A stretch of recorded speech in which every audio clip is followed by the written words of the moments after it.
this shit. Got my fucking stomach getting, never eat a fucking again. Better pray for all my sin, I don't feel no pain again. Fucking quit, got my fucking stomach getting, I don't need a fucking again. Suffer now for all my sin, never feel no pain again. If I'm what I eat, then I must be nothing. If I'm what I eat, then I must be nothing. If I'm what I eat, then I must be nothing. If I'm what I eat, then I must be nothing. Waking up like I ain't broke. All I need's a fucking smoke. While fucking walk, drink another fucking coke. Food just make me wanna choke. Got my stomach all like smoke. No, that's not a fucking joke. Clear my plate, I'd rather croak. Extra shit like a bad plot. Mentally all I do is rot. Feels like I've been fucking shot. Fuck this love, I only suck my lot. Why so fat? Why so fat? You so ugly, got no tats. Why so fat? Why so fat? Now you feel just like a man. If I'm what I eat, then I must be nothing. If I'm what I eat, then I must be nothing. If I'm what I eat, then I must be nothing. If I'm what I eat, then I must be nothing. Feel so nauseous, I can't eat. All I want's to fucking sleep. Cut it out, that's not a leap. I won't, so I'd rather weep. Fuck this shit, I don't know why. Makes me wanna fucking die. All I do is fucking cry. You won't see me eye to eye. I ain't hungry, eat no steak. Want no bake for your cake. Fuck them bitches, they all fake. They just judge them on a snake. Bile in my throat when I see a fucking note. I don't want to fucking choke. All I need's an antidote. When I die, so she wrote. If I'm what I eat, then I must be nothing. If I'm what I eat, then I must be nothing. If I'm what I eat, then I must be nothing. If I'm what I eat, then I must be nothing.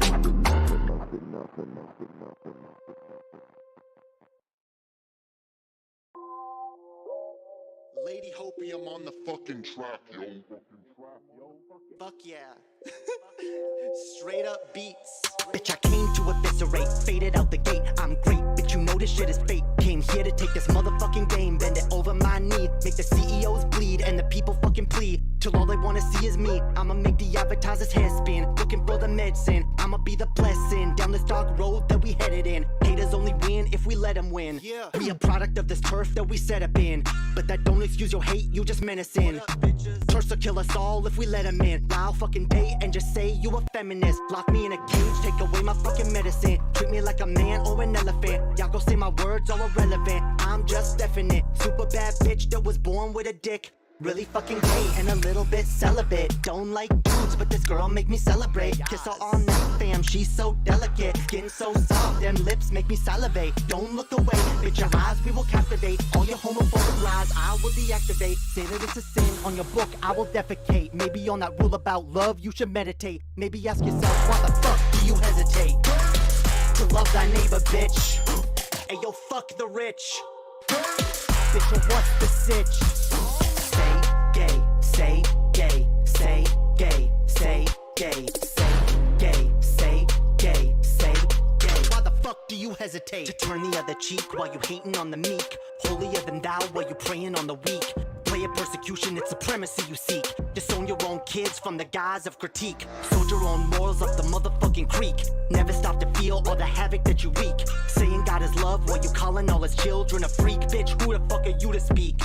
Tell me I'm too woke, motherfuckers wanna shake me. Say that shit you want, ain't nobody gon' break me. Do this in my sleep, ain't nobody gon' wake me. Never bow down, ain't nobody gon' make me. I'ma make corrupt politicians fucking hate me. Beat a red pill, make the people fucking take me. I'ma stand tall till the system fucking rapes me. Want me on my knees, gotta make me. Throw me to the ground, fucking tase me. Lock me in a room till I go crazy. Tell the damn devil he's gon' have to fucking face me. Tell him I see through him, making all them people hazy. Motherfuckers. Look how the fuck is lied. Told a love from a mother or a father who just sins as a demon. Bitch, don't even hear us screaming.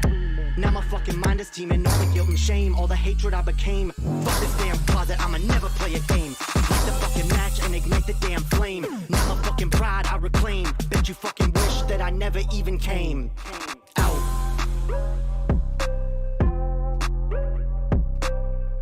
Poggers. Say gay, say gay, say gay, say gay, say gay, say gay, say gay. Why the fuck do you hesitate? Say gay, say gay. gay, say gay, say gay, say gay. Why the fuck do you hesitate? Gay, fuck gay, what the gay? Do you hesitate? Gay, fuck gay, what the fuck do you hesitate? Y'all scream. Fuck do you hesitate? The fuck do you say gay, say gay, say gay, say gay, say gay, say gay, say gay. Why the fuck do you hesitate? Say gay, say gay, say gay, say gay, say gay, say gay, say gay. Why the fuck do you hesitate?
This next joke is very disgusting. Caitlyn Jenner's vagina. So, this is probably one that I actually need to address. Kind of grossly transphobic now that I think about it. And I was really, like, you can tell by the smirk on my face, I was really pleased with myself. I thought this was, like, the height of comedy. No. Hang on.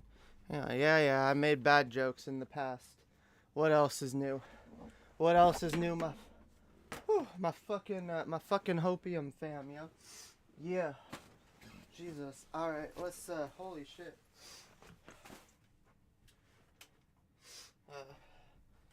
Yeah. What up, fam? Sorry I'm late, or, well, I guess, early, or, what is time, okay? Jesus. Sorry I'm here. Yeah, sorry. What up, guys? Sorry I'm here.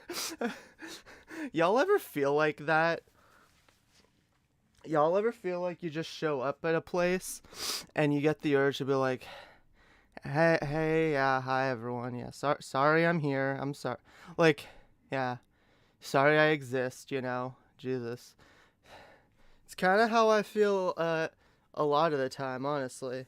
Where it's just like, you know when you have like a want or a need that like comes in conflict with another person's wants or needs, and so you just kind of like go, oh, hi there, sorry I exist, yeah, I'm really sorry, like really sorry, damn, yeah, holy shit, I realize that, yeah, my presence here is kind of a giant burden, but like, sorry, hi.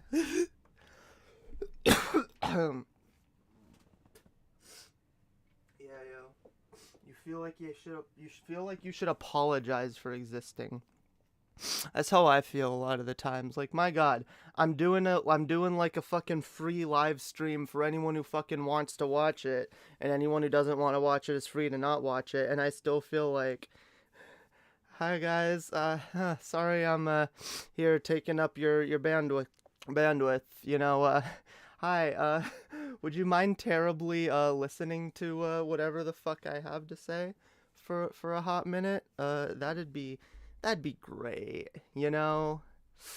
Yeah, if you could like just, I don't know, just hang around and kind of listen to the shit that I say and comment words of appreciation and agreement, and maybe even throw some fucking donations this way, that'd be great. That'd be great, you know? Could you just, yeah.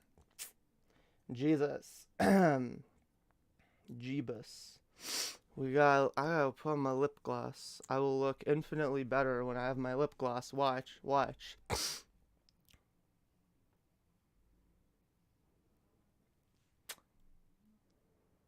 Don't I look... Yeah, I don't know. Pretty dysphoric lately. So, or I should say, I'm pretty dysphoric this week. Yeah. I know people want to say, like, trans women don't have periods or whatever, but, like, legit, I don't know what you want to call it, but, that time of the month that happens, well, every, like, 4 to 6 weeks, I should say, that, like, where, like, I become extremely moody, irrational, and, start getting a lot of stomach cramps, too, weirdly enough. It's, Jesus. So, yeah, I don't know, if that's not, like, a period, like, I don't know what that is. But I know, like, I'm miserable when I experience it. It is, like, every like, 4 to 6 weeks it happens. It's not always on the dot, not always the same time of every month, but, like, yeah. Hi, guys, what's going on? I'm like Lady Hopium or whatever. I think that's my name. I think that's what we settled on or something. Lady Hopium. Oh, wait, yeah, so we want to do, yeah.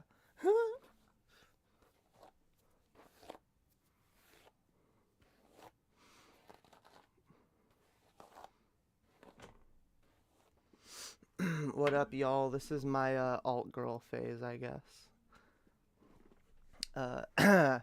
What up, Jay Troido? Listening while you drive. Poggers. Hells yeah. And Pixel, welcome. Yo, been a while. How you done been, Pixel? How you been, fam? I hope everything's been poggies with you. I know I used to just kind of have one joke whenever Pixel would enter the room, and I kind of feel bad about that. It was like, hey Pixel, how's that like unaltering love of Bethesda, huh? How's it? Which it's actually really mean of me that I did that too, because I know what it's like to be like, basically, yeah. If you're the same person, I'm pretty sure you are. You spell your name the same way, like. It's like, I know what it's like to be a fanboy of something. Like, Jesus, Pixel was like a fanboy of like Bethesda shit. I used to be a giant ass fanboy of Nintendo shit. And like, the Nintendo like really disappointed me. Like, a few times too many. And I was just like, you know what? Nah, this is just no more. Fuck this shit. I'm not a die-hard fan anymore. I'm just a fucking die medium fan who will still buy most Pokemon releases and Mario ones and Zelda ones and Metroid ones, but that's it. You know, totally not the majority of Nintendo's output or anything. Not you know, we're I guess we don't buy every Mario game anymore because we didn't buy new Super Mario Bros. U Deluxe on the Switch because we have the original on the Wii U. Yeah, the Wii U. Anyone remember the Wii U? Wii U. God, you're still addicted to Bethesda? You know what? Rock on. I'm still addicted to Nintendo. I'm just a little more cynical about it, you know? Like, I love my Nintendo shit. I love it. I actually got really excited when I saw that Metroid Prime was dropped, and I got less excited when I realized, oh, this costs $50, yo. Yeah, I can't afford that right now. Maybe next month. Like, it's sad when, like, I know for some people it's like, oh my god, they shadow dropped a game, and I feel happy for the people who, like, when that happens, they can actually afford to buy the thing that was shadow dropped. But, like, I'm just kind of being like, fuck me. Fuck being on a fixed income, yo. It's fucking, it's not fun. It's, very unpoggies, alright? Unpoggies. Yeah, $40 in America money, obviously. I do like that they still put out $40 games on some level instead of $80 ones. Metroid Prime is a good example of that. I wish there would be more of those, honestly. I wish they would do more shit where it's like, yeah, here's like a remake of an old thing, or here's like a smaller release. They don't do like any new game, like that fucking last Kirby game that came out. Let's be honest, fam. That thing looks like it should have been $40. All right. I don't know. Some people say they're having a lot of fun with it. To me, it just looks like Kirby, but in 3D. And honestly, the Kirby formula for me has gotten like really, really, really fucking stale. It got stale back in the DS era for me.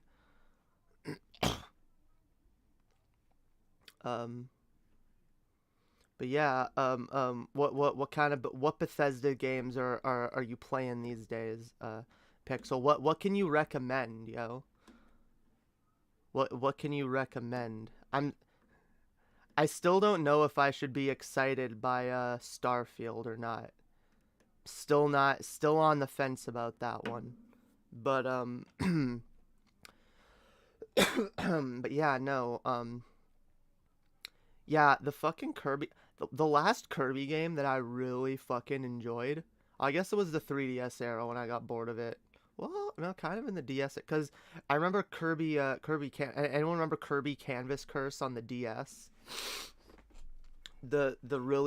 I remember a lot of kids, I remember seeing a lot of kids at like church that I knew that played that game. They're like, oh my god, this game is fucking horrible. Like, well, I say a lot of kids. I knew at least like 2 kids that like had that game, and like one of them never played it. The other one, I remember him playing it in front of me, just being like, yeah, I don't get this. This is a weird game.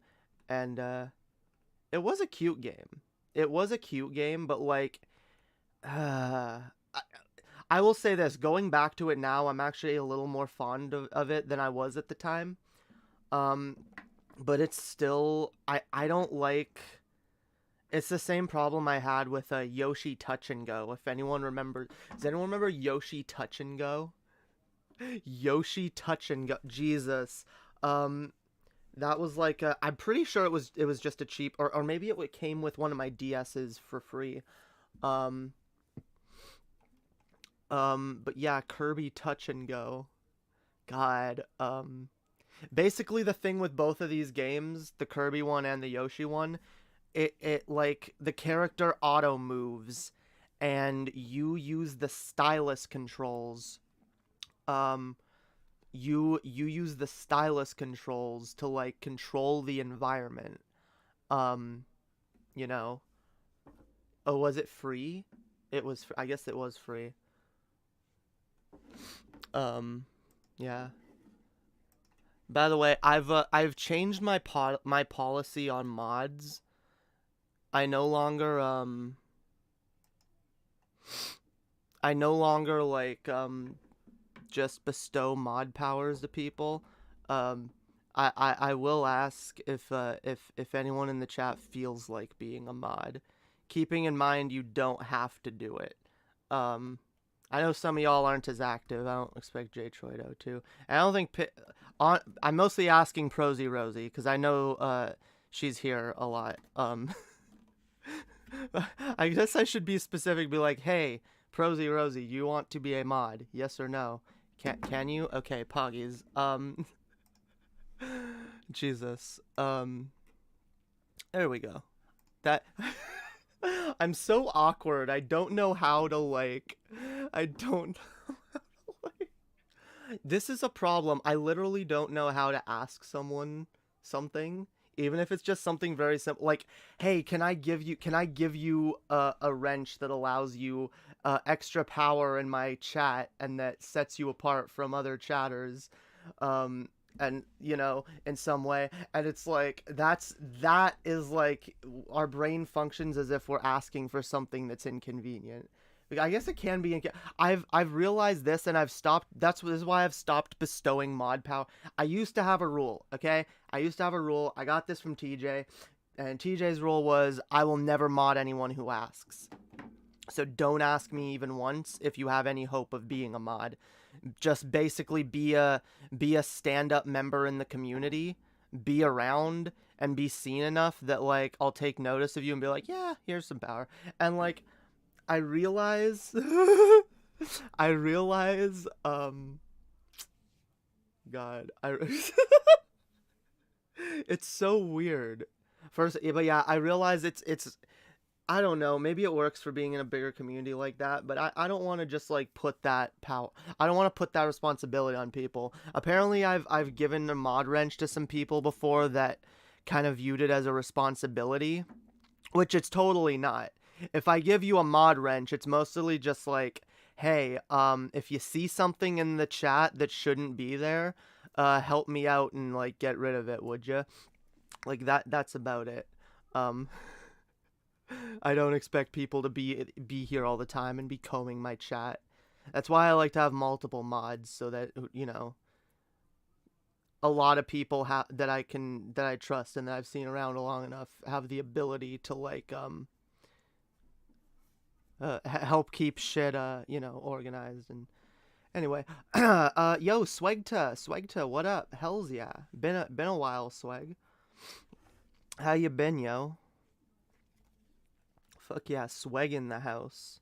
We gotta collab with Sweg again. Swegita. Hey, Swegita! Hey, Swegita! You wanna come on the show, Swegita? God, what am I doing? No one gets that reference. Oh, God.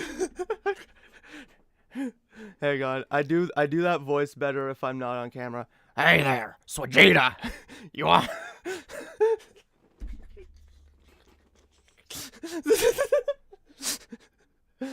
I was trying to do a Dragon Ball. Yeah, Nappa. It's Nappa. Nappa? Yeah. God damn it, Nappa. God damn it, Nappa. God. God damn it, Swagita. Oh, God. I remember the minute I realized, oh my God, Sweg's name is Swagita. I'm a little high right now, but let's chill. I'm not even as I'm not as big a fan of Team 4-Star. I'm a much bigger fan of like Yu-Gi-Oh! Abridged. Yu-Gi-Oh! Abridged is my shit. But that being said, Team 4-Star is fucking good. All right, Team 4-Star is fucking pog. Every time I like, I haven't watched it nearly as many times as like Yu-Gi-Oh! Abridged, or even like what's the other one that I used to watch? Can't remember. That's but like yeah, I still have a fondness for it, yo. Fondness.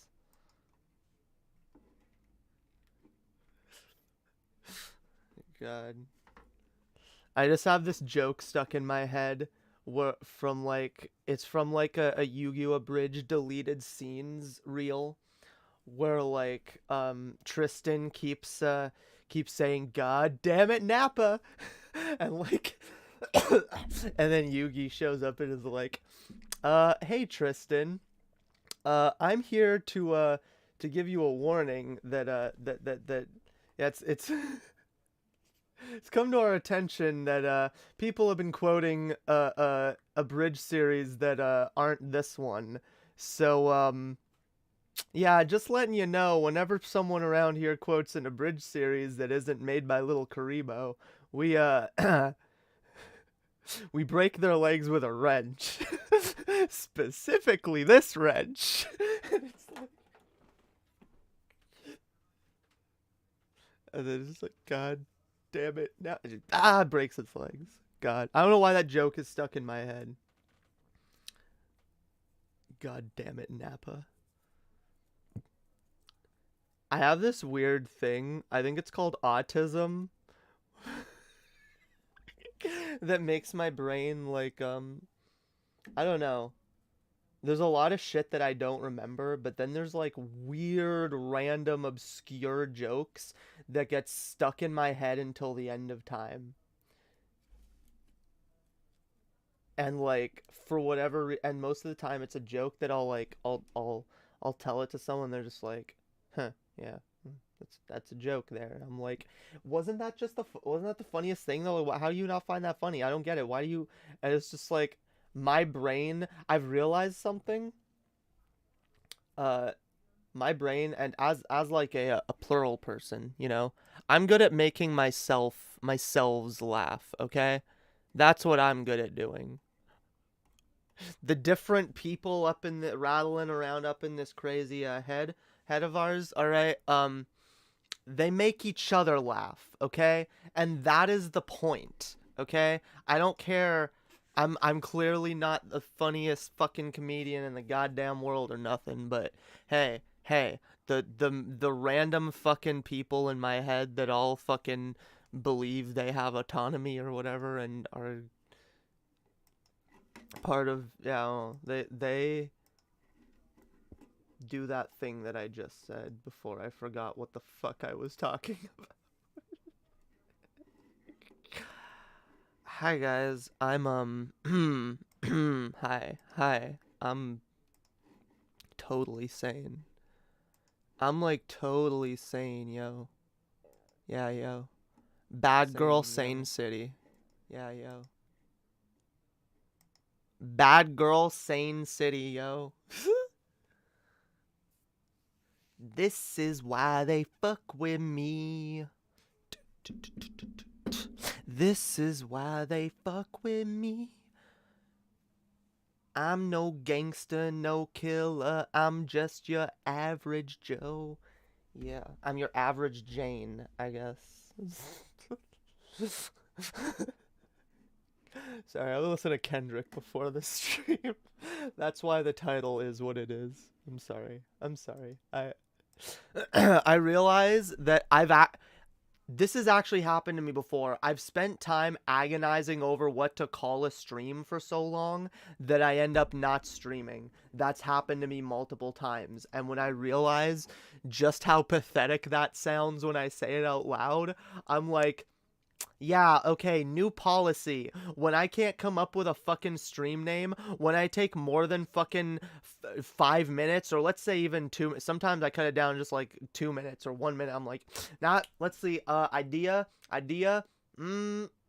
nope, no idea. Okay, well, random shit, first thing that comes to my head.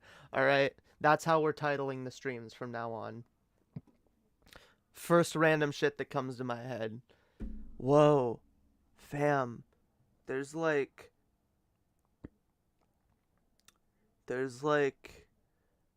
these hairs on my desk, yo. And they're in the shape of 76, yo. It says 70, there's a 7 and a 6. Wait, now it says 176. Oh my god, it's a message. Guys, it's a message. It's a sign, yo. It's a sign, fam. 176. All right, it's a look, guys. It's legit. This is why they fuck with me, yo. Look at that 176. I don't know why I'm fascinated by it. I don't know why. It just says, "Oh no, I blew it away," and now it's. Then 7 and the 6 and the 1 are all separated. Oh no. I laughed and the message went away. This message will self-destruct in 28 seconds. Why late night hopium? It's mid-afternoon. Did I call it late night hopium? Oh, I called it late night hopium. That's really weird. Thank you for... I just finished saying, like, yeah, I picked random names for the streams, okay? Fine, Hopium and Chill. Hopium and Chill, fam. This is why they fuck with me. Wait, I need my...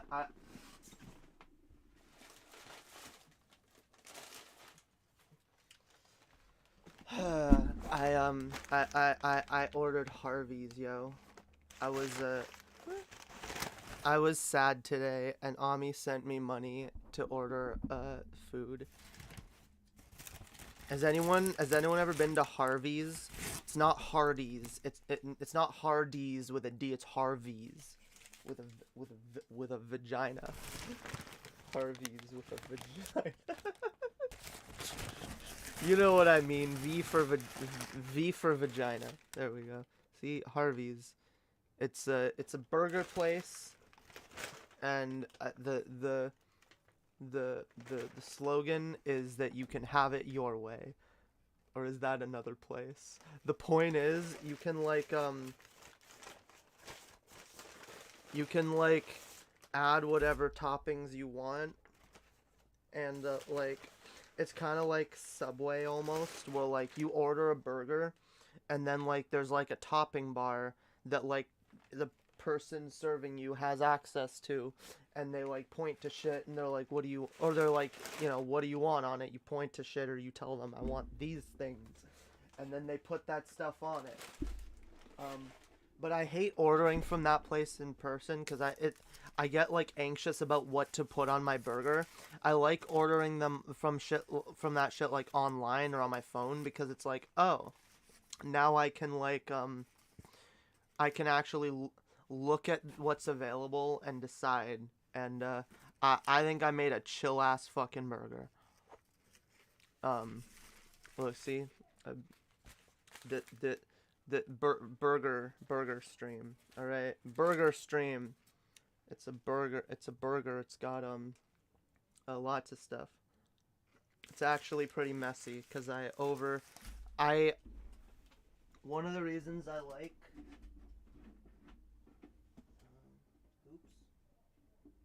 hang on. One of the reasons I really like places like Subway or Harvey's is because I can like I can make sure that if I'm buying a burger or a sandwich, I can make it as substantial as I fucking want to. All right? And I like looking at this burger and be like, yeah, that's a fucking meal right there. It's got all the fucking food groups in it. Well, most of them. What am I doing to my hair even? I don't know. But yeah, y'all know what I mean, yo. Y'alls know what I mean.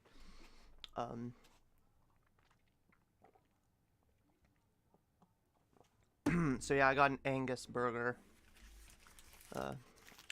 Angus burger with some like Angus burger onion rings, large onion rings, because Jesus, you can never get enough of them onion rings. All right.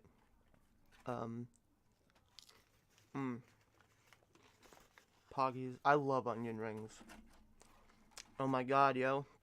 It's a weird shaped onion ring. It says 1 in it, yo. Illuminati. Oh my god, and this one is a C. Oh my god. Yeah, yo.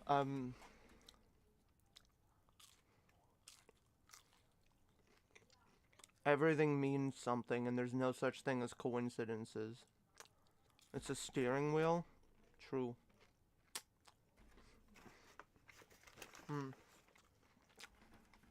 But yeah, fam, I like, oh my god, and this one's shaped like an O.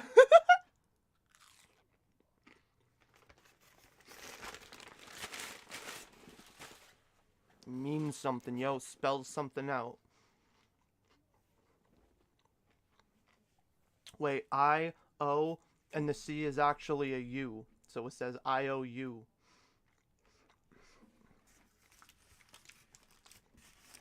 Or it could say Ico.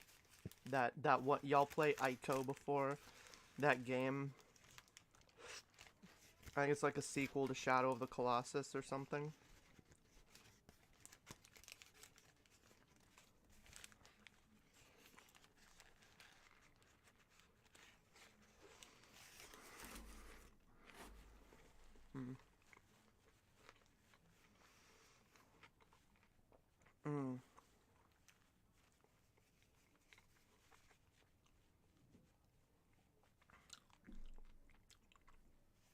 That's Ami telling you you owe her free food the next time you're with her.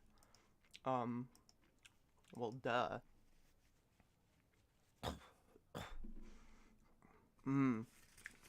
Jalapenos. Forgot there was jalapenos on this. Hells yeah. Hells yeah. Told y'all I put everything on this burger. It's an everything burger. It's even got black olives, which I fucking love. It's like pickles, tomatoes, onions, relish,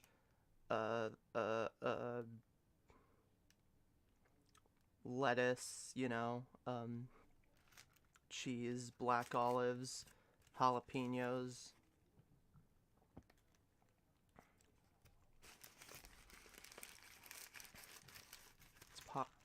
It's Poggies.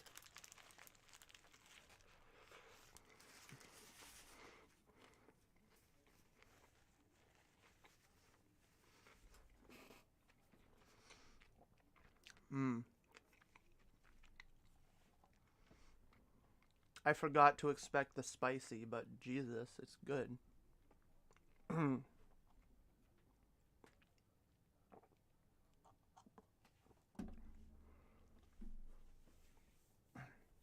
But yeah, yo, is there like an equivalent to Harvey's in America? Is there like a restaurant that does that?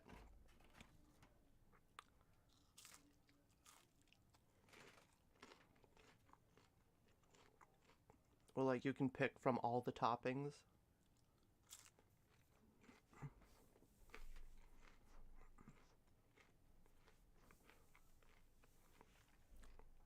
What's it like? We can't know if we don't know what it is. I just finished describing it. Harvey's. It's a restaurant. Harvey's is a burger joint, alright? Kind of a, kind of like it's a fast food place, but like, it's a slightly more upscale fast food place, like Wendy's. Or maybe it's like half a tier above a Wendy's even. Where it's like, you know, there's like the shit heaps of fast food. There's like McDonald's, and there's like Little Caesars, and you know, and then there's like above that there's shit like Sonic, I guess, is dope in the States, and Whataburger, and like shit like that. And then like there's above that is like you got your Wendy's and shit, you know, your Subways or whatever. And then like above that is like Harvey's. Sonic is trash. See, this is subjective. This is why it's hard. I'm just basically like a place where you go, they got burgers, they got burgers, see, burger, you get burger, it's a burger, and you can pick the toppings, alright? You order which burger you want,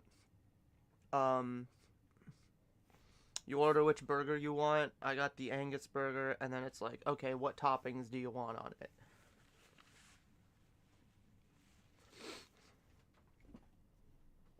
Cause like,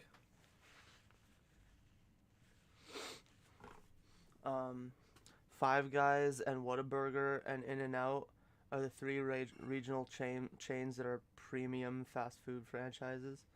Culver's is another one. Yeah, Ami took me to Culver's, and that was good. But yeah, no, I'm asking if there's like a place that like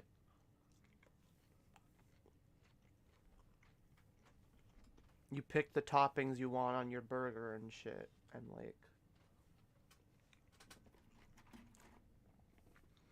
like Subway. Cause like at Subway you pick your toppings. That's almost any burger place? Really? That's not burger places up here. See, maybe that's why fucking Harvey's is so good. Harvey's kind of like... Harvey's tastes more... Because I've said this before. I've noticed like burgers in Canada and the States are a little different. Harvey's reminds me more of like an American burger. It reminds me more of like a premium, like American burger, you know? And they do have better burgers and like more burger places in the States, so like I guess that makes sense. Canada, I forget sometimes Canada isn't as burger crazy as America is. In fact, some people get mad at this because we call them sandwiches. This is a sandwich, y'all. It's a sandwich. It's a burger and a sandwich.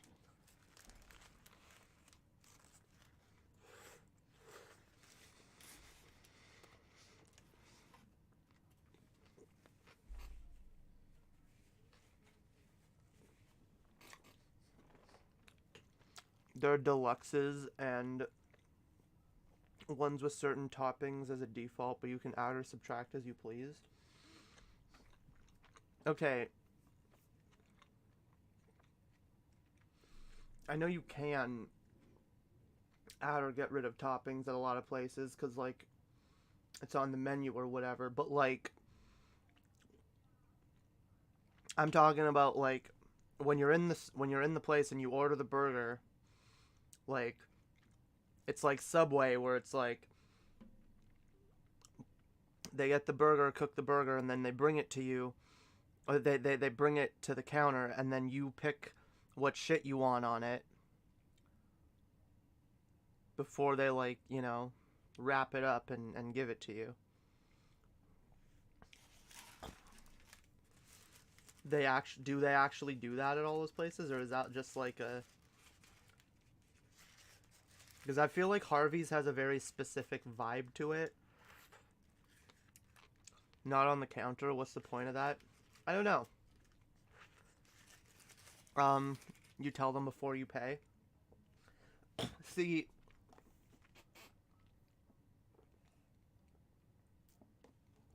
okay, I can tell you the point, okay? Imagine you're like stoned out of your mind and you show up at this burger joint at like 2 a.m. or whatever, and it's open 24/7 because like you're in the city, and like you see this burger that's like there, and it's like you see the burger menu, right? There's like all these options and shit. You're like, should I get the regular? Should I get the deluxe? Should I get the classic? Whatever. Should I get the Angus? And it's like, you know what? Yeah, I'm getting Angus burger, yo. Then it's like, but wait, what do I want on it? What do I even want? I don't know. And like, so like you get up to the counter and you ask, and there's two ways you can do it. You can be like, the person could either be like, hey, so what do you want on the burger? Tell me right now. There's people behind you in line waiting. You better fucking say what you want on your goddamn burger. And then you're like, oh, I guess I want like tomatoes and onions and shit, and I think that's all, you know. And then like maybe like as you're paying, like, oh, fucking jalapenos, I wanted jalapenos on that, god damn it. But you've already paid, and they're already getting the burger, right? But imagine like instead of that, still stoned, still picture fucking Angus beef, whatever, and you're like, all right, well, you know, you order the burger, you pay, and then like you wait for it to be made, and then like when it's like almost done being made, they bring you the burger, and they bring it to where all the toppings are, and they're just like, what do you want?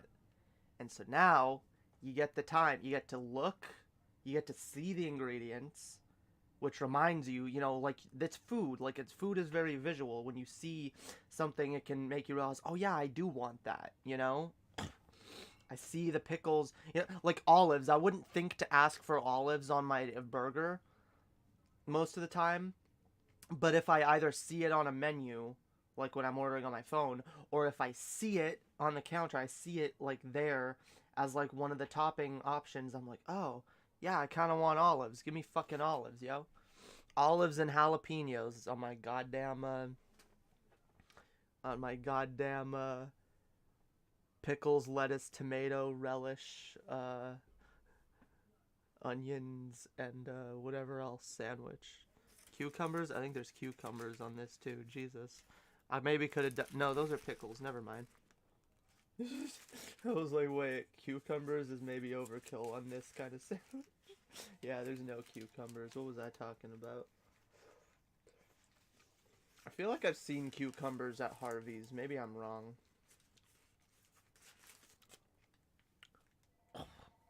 I don't know, yo. I just think,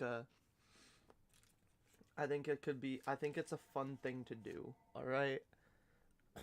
I think it's a fun place to go.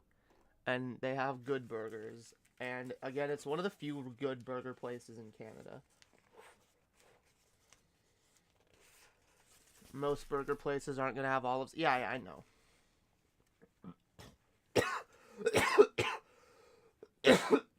But that's what I'm saying too.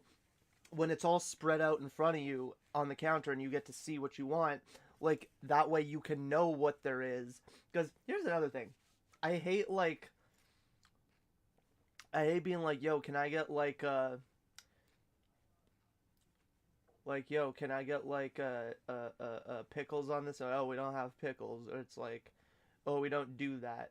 You know, it's like, oh, can I get olives on that? It's like, yo, we actually don't have olives. Like, oh, can we get jalapeno? It's like, they don't have that. It's like, god damn it, I just want to see it. And like sometimes like in the moment I'll just be like, is it worth asking? And them saying no, like, oh, whatever, it's not that important. But if you see it, you see your options, you get to pick in real time.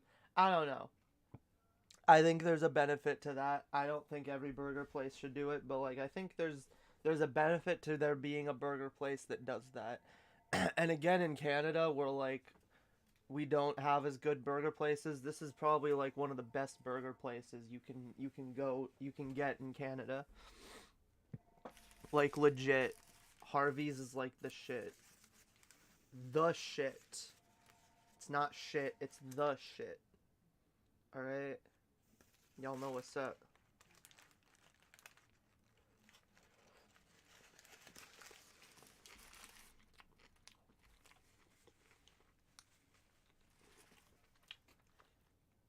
Only burgers, burger and chicken subs. I don't know. They got like, chicken burgers or whatever, but I also got veggie burgers, but Jesus, I was looking at like a small veggie burger, and I was looking at like a small like a chicken a barbecue chicken burger or whatever. It was like the exact same size, and like the fucking veggie burger was like twice the price. And I'm like, damn, I don't even want to know what the more expensive veggie burgers cost. Jesus. Yeah, I can't afford to go vegetarian. Not today, fam. Not today. I'm sorry. Donate to this channel, I guess. Make me rich if you want to see me go vegetarian.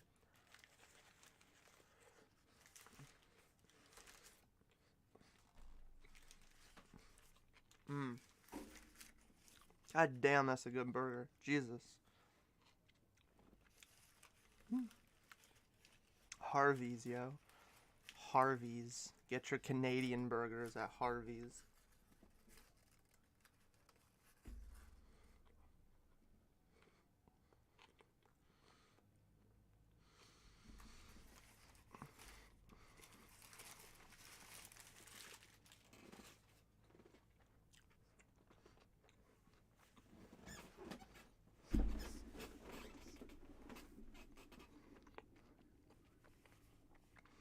Yeah, yo.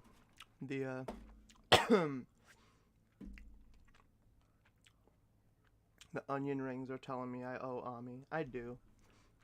I owe Ami a lot. Ami is my soulmate, and she is amazing, and I love her very, very much.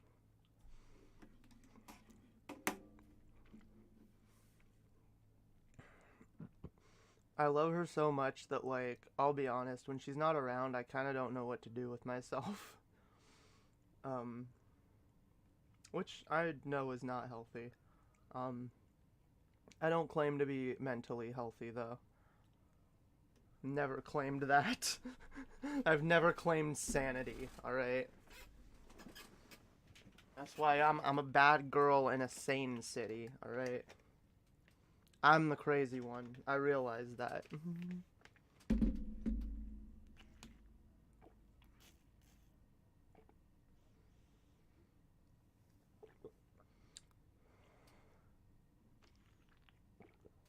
Water.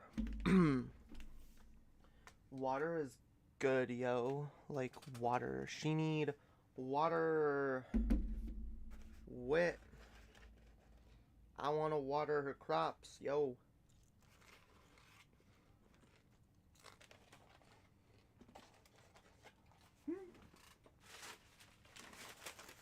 Yeah, I'ma make her H2O out that pussy hoe. I'ma make her H2O. God, God.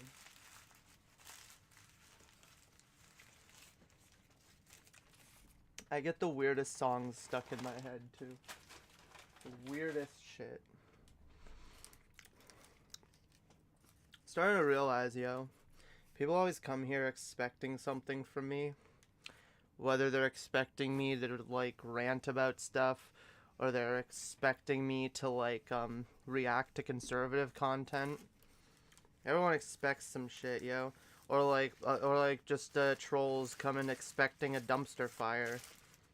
And then mostly being bored because it's not a dumpster fire. I'm just not talking about things that interest them, so they get bored and go away and still call me a dumpster fire, but they just didn't happen to see the dumpster fire live, you know? They unfortunately showed up one of the very, very few times when I'm not a dumpster fire, obviously. Excuse me, Jesus fuck. Okay. Where'd I put my vape? Where'd I put my fucking vape? Vaping in my face, yo.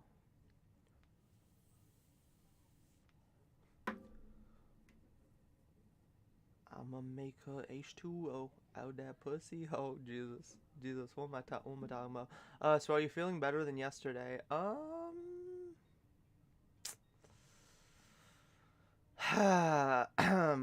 So y'all want to know a secret? There's two types of streams that I do.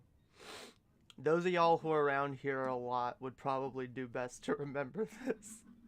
There's two types of streams that I do. Streams that I planned and have to force myself to do because I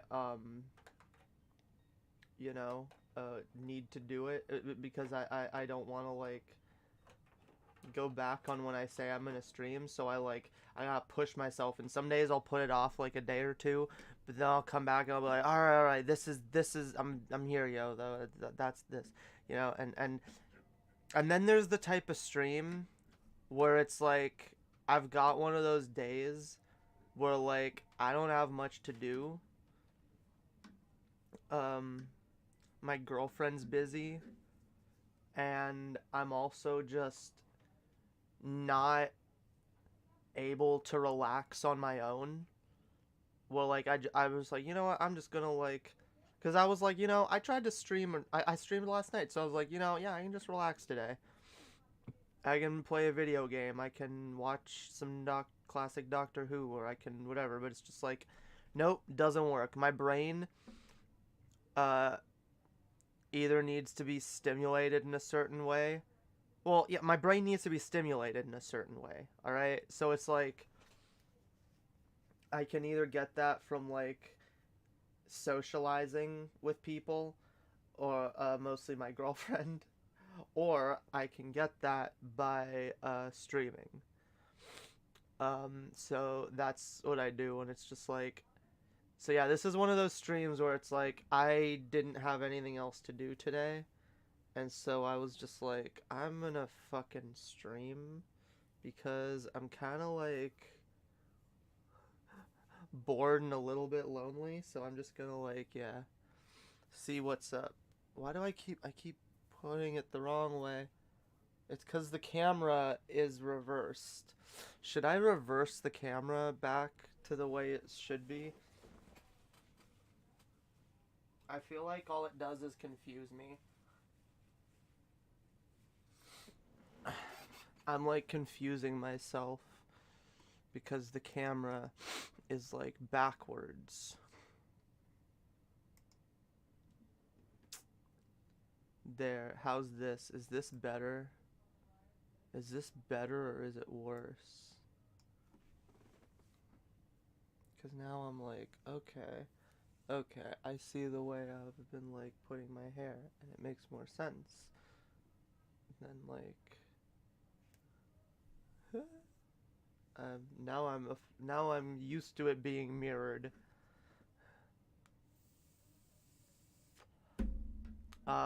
Anyway, I'm not gonna lie to you and say that I'm doing significantly better than I was yesterday, is my point. I'm around the same, honestly. I'm just I'm kinda meh. I think I was saying this earlier on the stream. Again, I know a lot of people want to say trans women don't have periods, but like I said, whatever it is I experience every 4 to 6 weeks that makes me really moody, really hormonal, makes me have really bad headaches and like bad stomach cramps and shit for like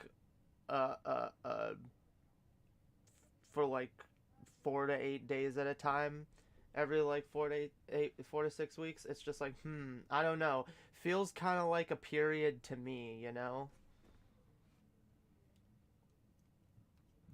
So maybe that's all it is. Maybe I'm just it's my time of the month, you know, and I'm just like not, or maybe I'm just like going through other shit besides you know what, I'm gonna put this back. I like it this way. Um,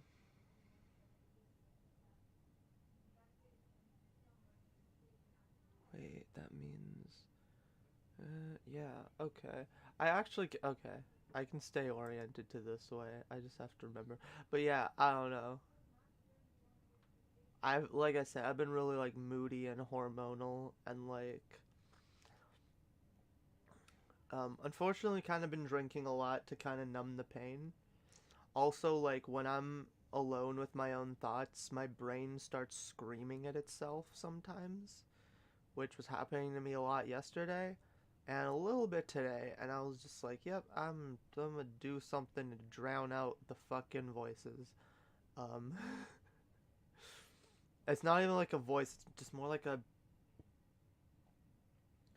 you know in you know in movies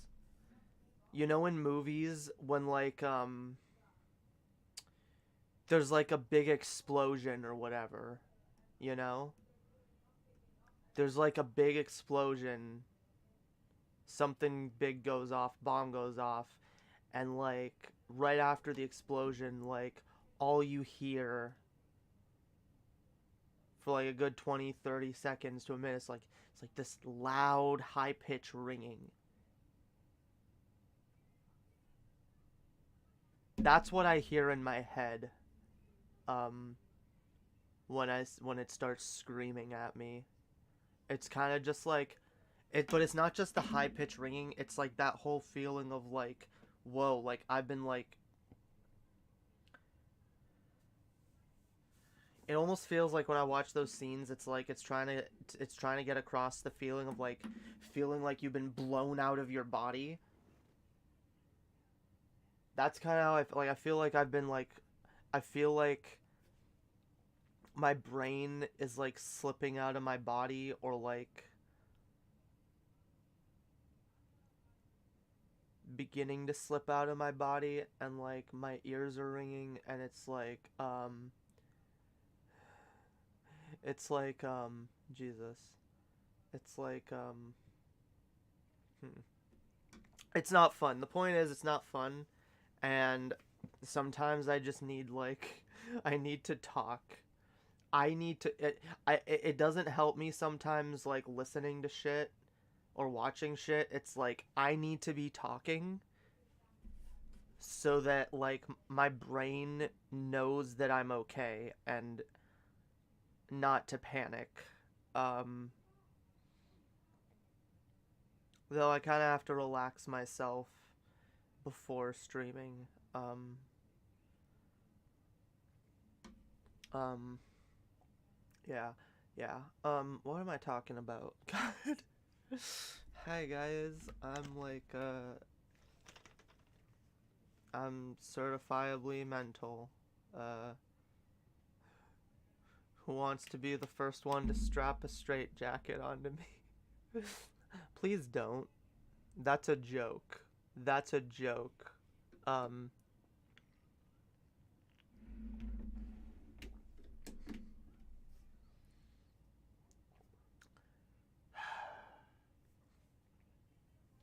yeah, look, I don't claim to be sane, okay? It's fine. I never claimed to be sane. So like tinnitus in your head? Kind of, yeah. Um it also kind of happens when we're like in complete silence. When like I can't handle complete silence. Like my brain, that happens. The ringing starts happening in my head, and like I feel like I'm panicking, and I feel like I can't fucking breathe. It's also a thing that I experience in like wide open spaces on some level, but that's kind of different a little bit. No, it's actually kind of the same. Um Yeah, the last psychiatrist I talked to told me I sound like I'm agoraphobic, and I've never I've never really used that label before, but like the fact that it's like, oh, it's not normal that like you feel like you have tinnitus in your head every time you like leave your house, and like the more public of a place you're in, the more like you feel your head screaming at you, and like the more panicked you get and you feel like you can't breathe and shit. It's like, wait, everyone doesn't experience this? What? It actually blows my mind on some level. Like, it's just so normal to me that it's like, this isn't a thing that absolutely everyone experiences? That's fucking, huh. Okay. So, like, oh, I'm the weird one then. Oh, okay. Oh, God. Yeah, someone called me weird last night. I'm like, of course I'm weird. That's not an insult. I'm admit to being weird. If I wasn't weird, I think I'd be even less sane, honestly. Yeah. Look, what my point is, imagine being like really mentally ill but also super boring. Like, can you imagine, can you like does holding on to something help? Yes, actually it does. That's why I carried a cane for the longest time. It's one of the reasons why I carried a cane. The other reason is because I get kind of dizzy sometimes, especially depending on the pills I'm taking. The pills I'm taking right now actually can lower my blood pressure and cause me to get dizzy spells if I'm not careful. Um, so that's one of the reasons I like holding the cane. The other one, and this is a thing I've not been able to explain to people, but like when I'm outside, like, okay, imagine this for a minute, okay? Imagine this. Imagine you're in a really tall building, okay? Like a super tall building with like a really high up lobby, okay? So like when you walk into the lobby, you can see like there's like it goes up for fucking floors upon floors, okay? And you can see, but then you can also see rooms, okay? 7 or 8 or 10 floors up, okay? Maybe even more than that. It's just high up, okay? And so you get up, you go, you how about this? There's 2 staircases, okay? There's 2 staircases. One staircase has a railing, the other staircase doesn't. When I'm outside, yeah, either a staircase or like a walkway. Like you can see up and you can see like on one side there's like a ton of rooms, a ton of like windows, and then on the other side there's a ton of windows, right? And in the middle there's like at the very end there's like an elevator or something that goes up. And like let's say there's like a bridge that goes between the 2 sections, okay? One of the bridges has a railing and one doesn't. When I go outside without something near me, like a fence or a railing even, or just whatever, I feel like I'm up high, up a fucking skyscraper, walking across a fucking walkway where I can see all the way down, and there's no railing. And that's terrifying. So like that's another reasons I like holding a cane when I'm out walking.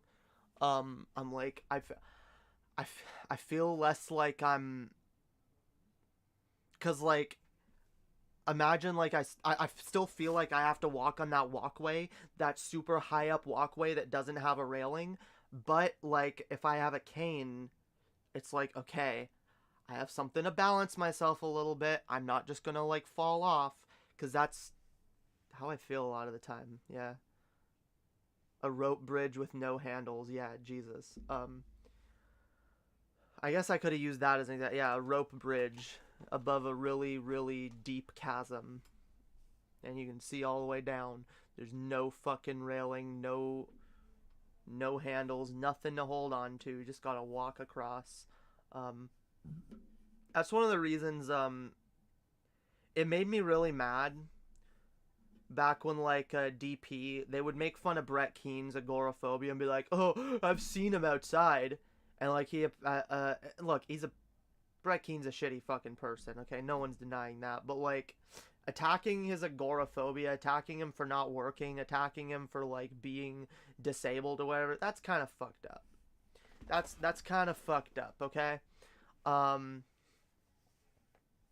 It's like, because I get it, because he was like, well, you know, it helps me if like I'm by a fence or something, or there's something near me, and like I remember being like, yeah, that's kind of what I experienced too.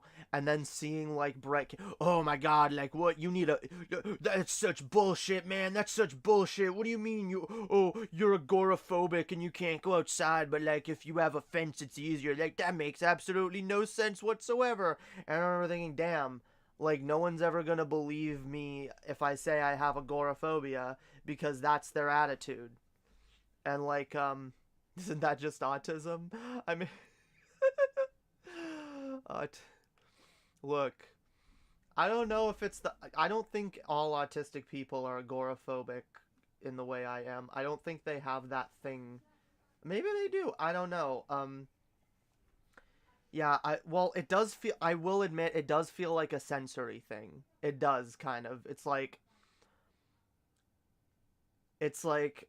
which sometimes like if I'm wearing like a coat and like, you know, I get sensory overload a lot actually, but like one of the most often things that happens to me, I'll be wearing like a big coat and like the like outside of the coat will like rub up against my skin or something, and I'll like, oh god, and it's like feels like I'm being tortured.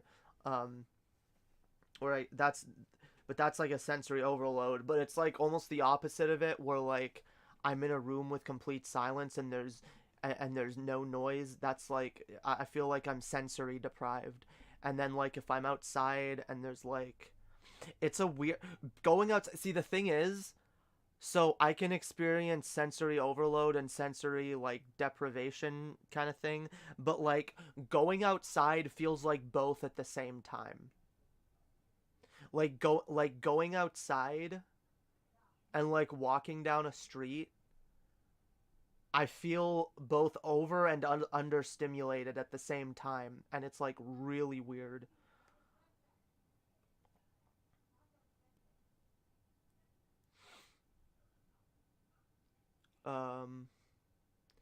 Yeah, these things are really difficult to describe, but like it's one of the big reasons I've never got any help for these things before, because like I couldn't describe these things to anyone, and I just kind of convinced myself throughout most of my life that they were normal.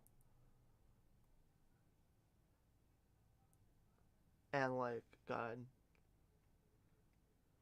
But then I was like, huh, why is all this shit like way harder for me than it is for some other people? And then other people go, ah, well, you just must be lazy. You're too lazy. You don't want it enough. You don't want it. It's like, oh, that doesn't seem right. But I guess if they keep telling me enough times, you know, they must be right, yo. And you like convince yourself, yeah, well, maybe I just am worthless. That's what fuck making people feel like shit about themselves for shit they can't help.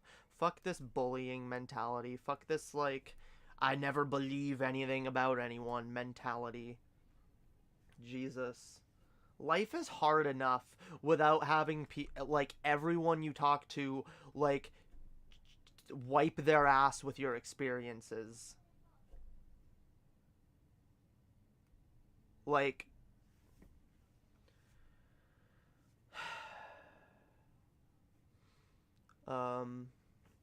considering how nasty and vicious he is towards others and doesn't want it to do anything to help anyone, I think it's fine to criticize him for not working. If he was helpful or kind, that'd be one thing. I don't know about that. Look, there are things that it's like, if someone is a bad person, is it okay to be transphobic to them?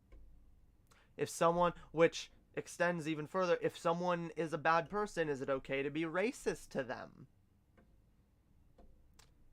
Is it okay to attack someone for something they can't help about themselves, and by extension an entire group of people for something they can't help about themselves, just because they are a shitty person?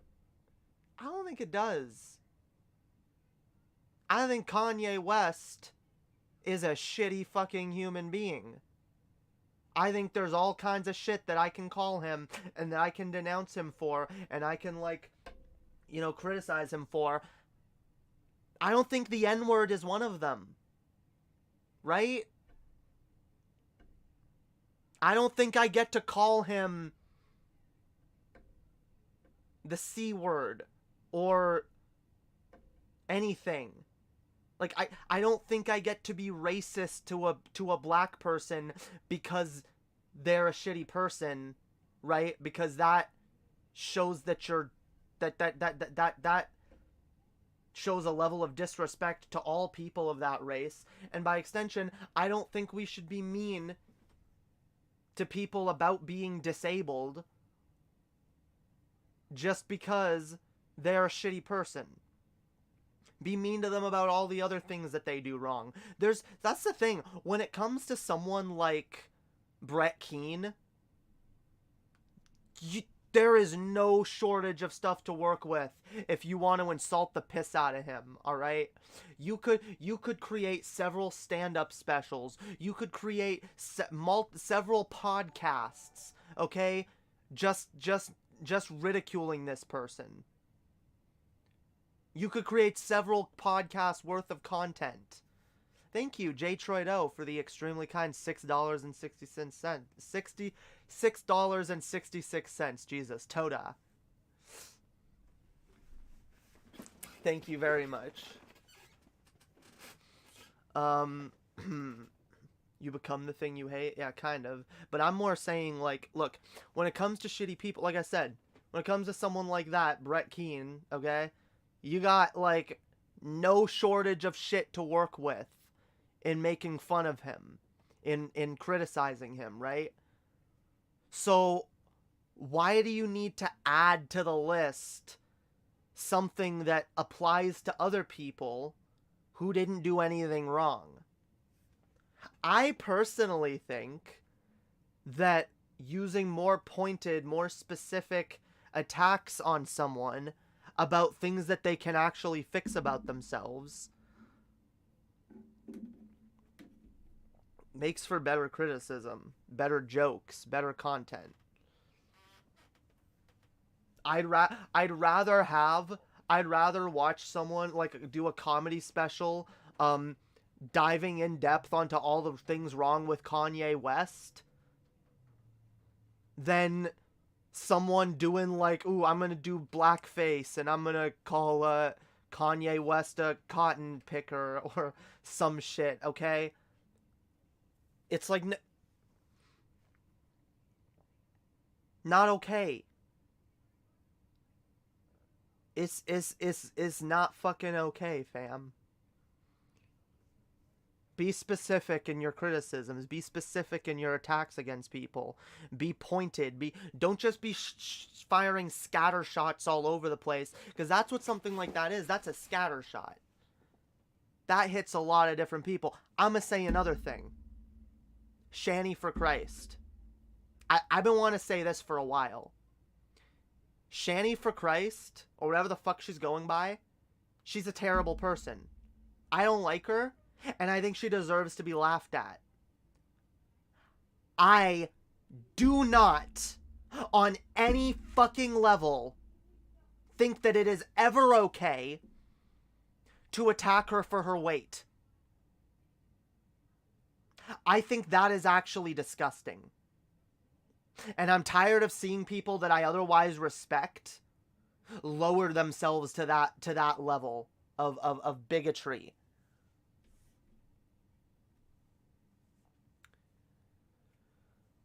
I see it a lot. I see, oh, Shanny, a fat cunt, fat bitch. Damn, Shanny's fat and ugly, lol. Like, first of all, that's your opinion. And you can say all you want, oh, well, being ugly inside makes you uglier on the outside. Like, the fact is, like, there are people who don't choose how they look. Most people don't choose how they look.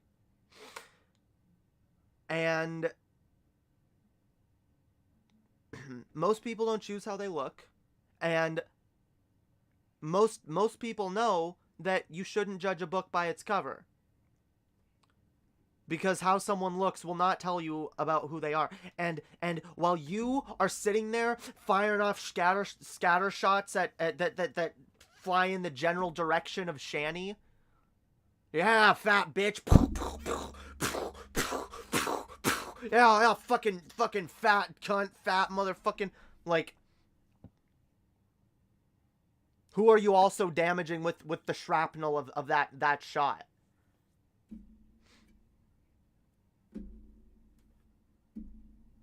Maybe a couple, like, young teenage girls who are having weight problems and even worse, insecurity and body image problems, who come across your content and, you know, see you ridiculing this woman for, I'm kind of, I guess I'm disgusting and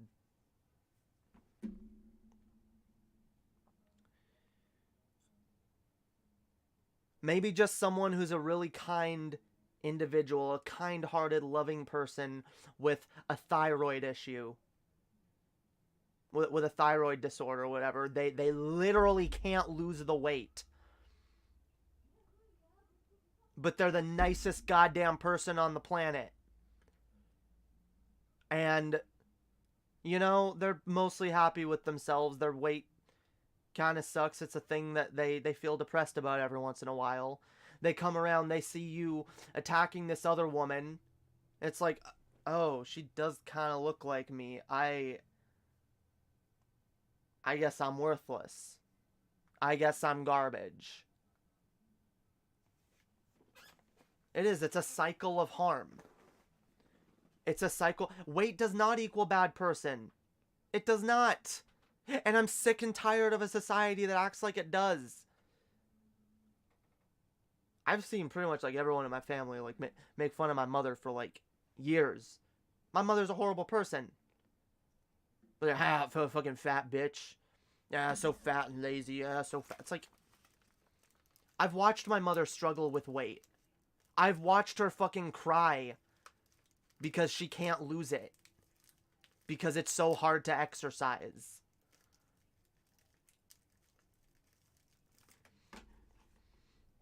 I've seen the harm that causes. And it's like, well, even if the person's a bad person, they deserve that harm. Think about the fact that harm does harm to others. Think about the young girls that'll grow up with fucking eating disorders. Because everywhere they see, anyone who looks chubby like them, you know, gets fucking ridiculed and hated and bullied.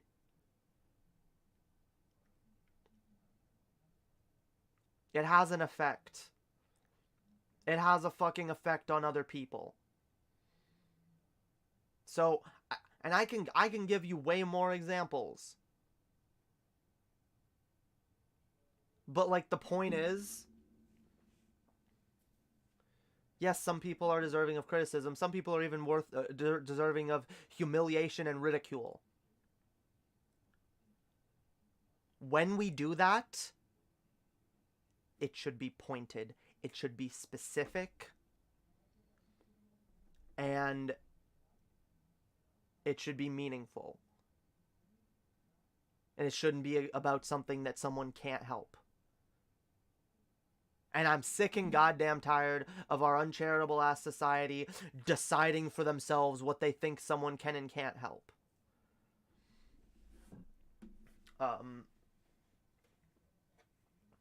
So yeah, well, you're jobless, so you can help that. It's like, do you know about that person's life? Do you know their individual situation? Do you know their individual experiences, their health histories, their employment histories, their everything? Like, do you know these things? No, you don't. You know a tiny little piece of the puzzle of a much larger image, which is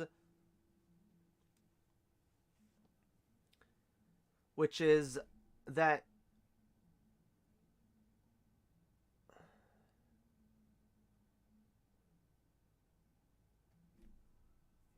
someone doesn't have a job. They do a thing that you don't like, so it's like, oh, they're worth condemning. They're worth making assumptions about and dehumanizing.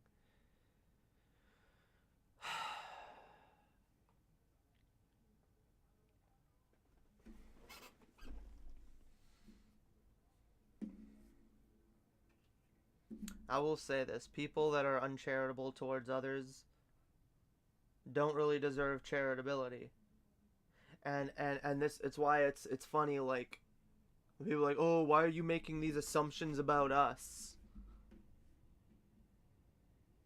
Well, it's like, well, look at you. Look at the shit that you do. Look at how uncharitable you are to everyone else. You really expect people to be charitable to you?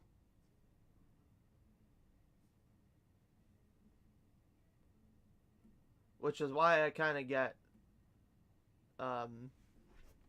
people not liking someone like Brett Keane and thinking it's okay to go below the belt, because it's like, well, he's not respectful to others, he's not kind or tolerating or, you know, decent to others, so why extend him that same courtesy? I get that. But, like, again, let's not be firing off scatter shots at random demographics, not really paying attention to who we're doing collateral damage to. People get driven into eating disorders like that, yeah. I know that me and all my sisters have had an eating disorder at least at one point or another. I've struggled with an eating disorder on and off for like 12 years. Like, it's very difficult. It's very difficult to, like, view your body a certain way and, like, have, like, so much, like, body dysmorphia and to the point where, like, you can justify starving yourself. You can justify in your mind throwing up. You can justify in your mind sitting there all day not eating a goddamn thing and letting yourself feel the fucking hunger pains. Because, oh, well, I'm fat, I'm hideous, and, you know, well, society is just... And think about, society is fucking vicious to fat people. Vicious. And then it wonders why. It wonders why people, like, resort to damaging their bodies. They wonder why people resort to self-abuse. In order to, because they're so desperate. They're so desperate to no longer be reviled by society. The people that will shit on you, dehumanize you, hate you, treat you like you're garbage. Just because of how you look.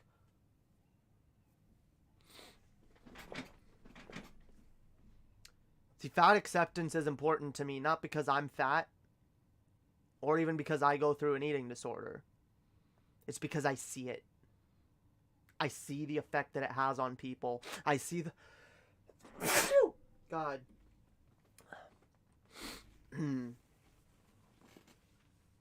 Sorry.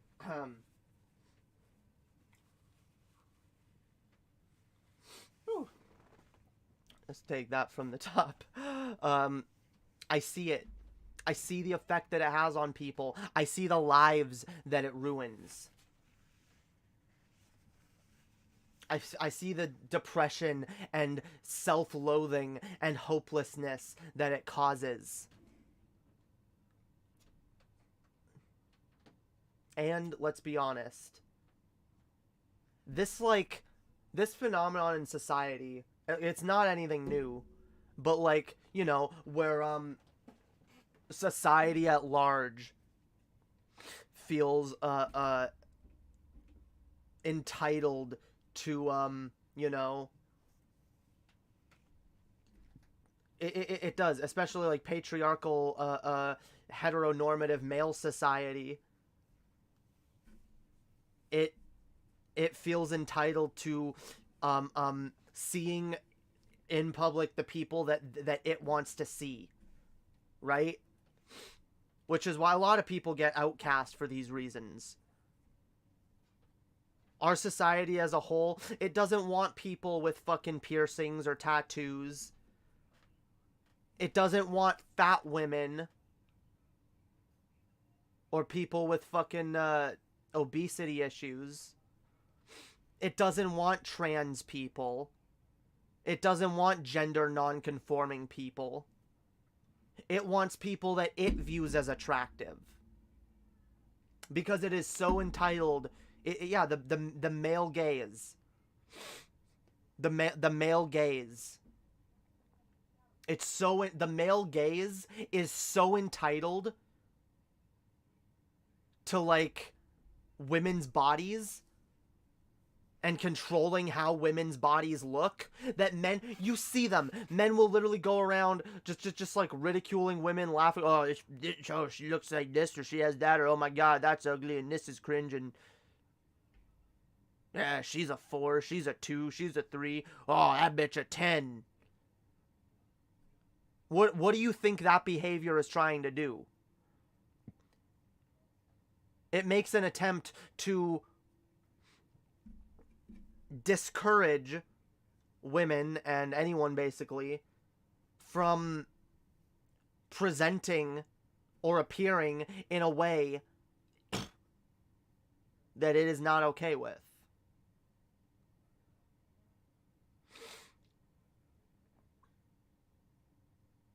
And it affects everyone. It affects men, it affects women, it affects non-binaries, it affects trans people, it affects gay people, it affects straight people. It affects overweight people. It affects tall people. It affects short people. It affects dwarves. It affects people with any kind of physical deformity.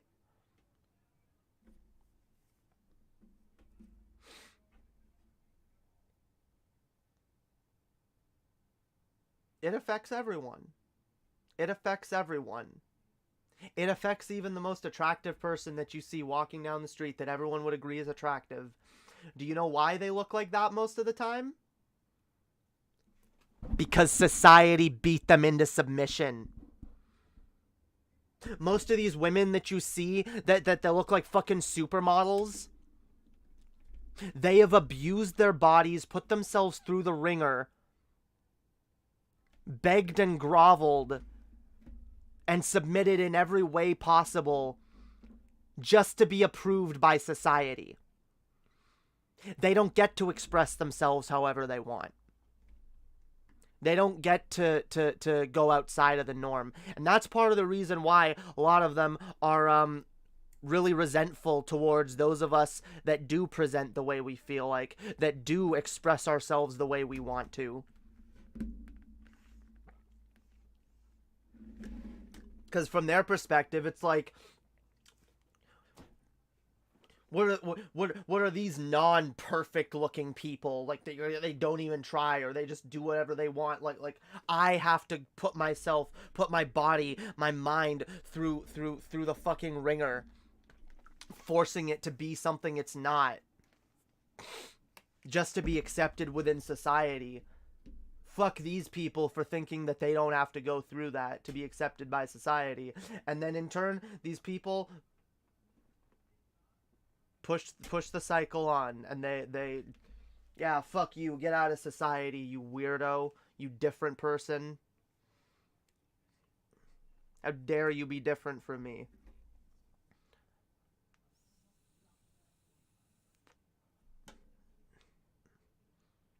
Most of the time, people that are mad at people that are different, it really is. You can see it in the way they make arguments. It's not just you are different. It's usually you get to be different and I hate you for that. You get to be different and I'm jealous. Meanwhile, it's their attitude that's making people's lives infinitely harder because they're different. Acting like it's the different people's fault.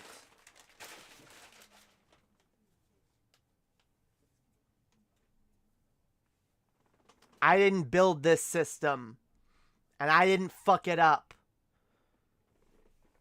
I'm just trying to survive. I'm just trying to survive it. Alright?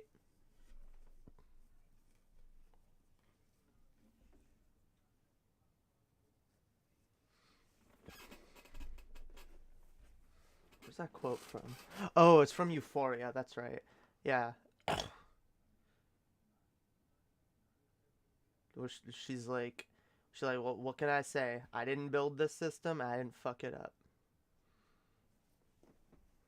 What can you really say to people just going through their lives, just trying, just struggling, desperately trying to survive, trying to be okay, trying to do what they can?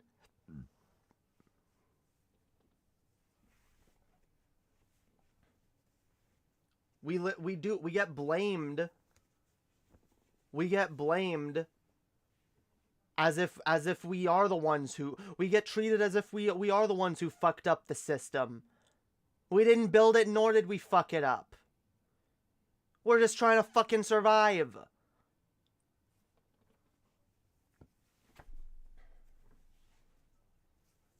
That's why I won't hold shit against most people. Especially not people with addiction issues. Like, Jesus. Yeah, we're trying to survive the most, okay? Jesus.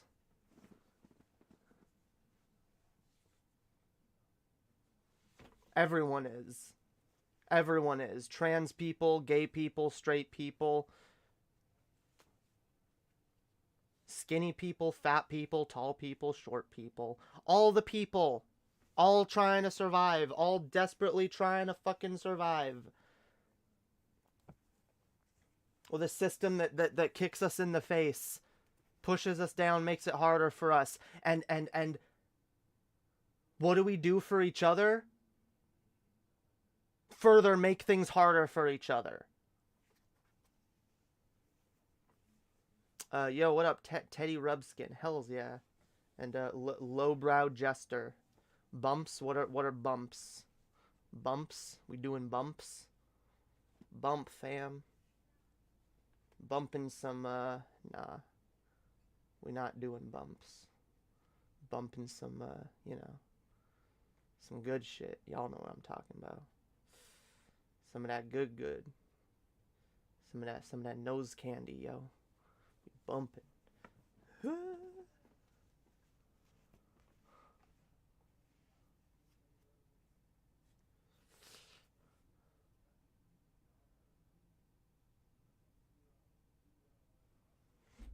You were only born in 2001. You were brought into this system. Yeah. Jesus. Imagine.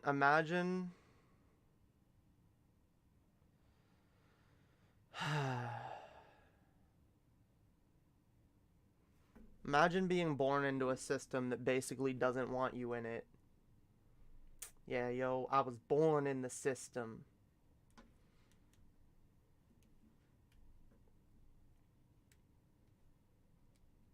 I was born in the system, sitting in the sickness.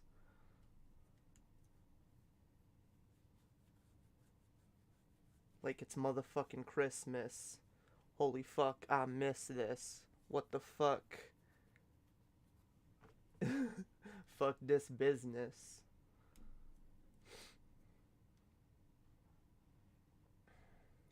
Sniz. What the sniz, yo? What up, fam? Bitch, I came to eviscerate. Yeah. Faded out the gate, bitch. I'm great, bitch. Yeah. I can't imagine what it would be like to have 15 years of content go up in smoke in 5 minutes. 15 years of content? Wait, what content? Sex workers unite. Sex workers unite. Fuck yeah. Fuck yeah. Speaking of which, does anyone have like an extra invitation to the sex workers union meeting or whatever? Cuz I don't know how to get in, you know? I don't know, I just made an OnlyFans and it's like how do I how do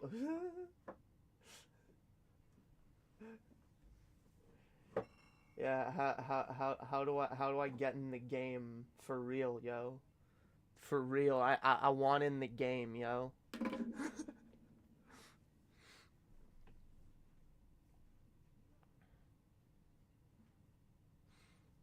God. We're all just trying to do what we can to survive. Jesus. Hey, if people look, the way I see it, if people are willing to pay me money to get naked, well, it takes less of a physical and mental toll on me than selling my soul to a fucking corporation who not only gets to look at my body but gets to use it physically and wear it out. And you know, I'm like, well, you know, yeah, I'd rather sell myself that way, honestly. It's kind of again, it's like I didn't build this system. I didn't fuck it up. This is what it is, all right? Don't be mad at people for getting into sex work. Be mad at the system that allows sex work to be the only viable option for a lot of people, yo. Boobs are awesome. That is true. Boobs. Boob. Booba. The booba. The booba.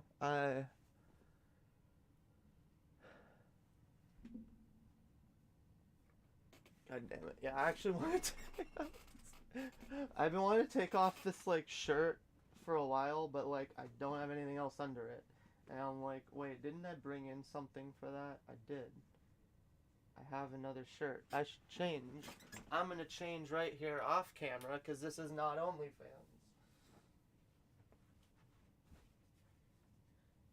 Yeah. The only place where you actually get to see me in just a bra is, well, not here. Yeah, also not a bra. That's even better. True.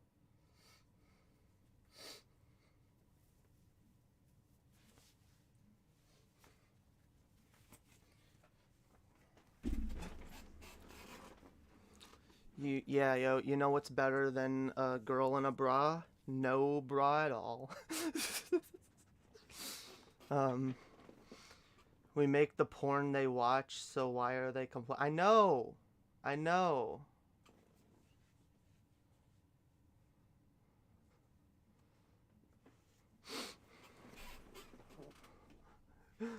Legit, yo. I gotta figure out how to expand that shit. I don't know how to expand my OnlyFans following, yo. It's kind of worse than YouTube in some ways, because it's like, at least YouTube I can go around posting and be like, hey, I got a YouTube channel, guys, come watch. But like, you're not allowed to promote OnlyFans most places. So it's like, how the fuck do you even... I've been trying to find someone out there I can collab with. Feel like that's my best bet. You all want to see my boobs? Damn. Well,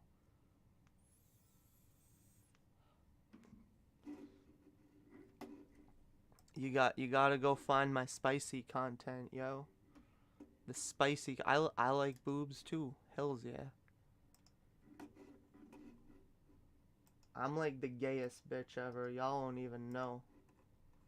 Y'all don't even know. I like all the boobies. All right. All of the boobies. They pog. I'll be honest. Sometimes I like post my own. I post my own OnlyFans pictures, and I look and I'm like, damn, that's actually fucking hot, yo. And like, I. Yeah, Lady Hopium after dark. I would like to do that eventually, honestly. Except you can't stream to OnlyFans anymore. I gotta find a place that I can stream to, that I can stream like NSFW content to. I will. Oh, I will. It's gonna happen. But yeah, I don't know if anyone can relate to this, but does anyone who does sex work on any level, like, have you used your own material? I guess that was kind of my question. Am I the only one? Am I the only one that gets turned on by my own OnlyFans content?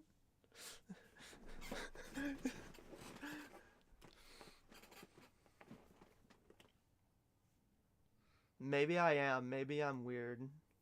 Maybe I'm just that gay. I don't know. Jesus. Oh, you have too? Okay. Poggies. Damn, I didn't even know you had you did that. It's actually like I used to think it was way more uncommon. I'm meeting a lot more people. I'm like, "Oh, you do that too." I only have 3 fans right now on there, all right? But it's you know what? It's an investment. It's gonna grow, yo, in the future. Just like these investments right here, you know? Those are gonna grow too. Oh fuck, yo. Speaking of growing my investments.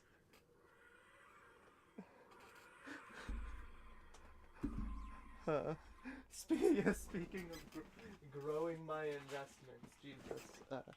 Gotta take that gotta take that HRT, yo. Gotta take the hormones, fam.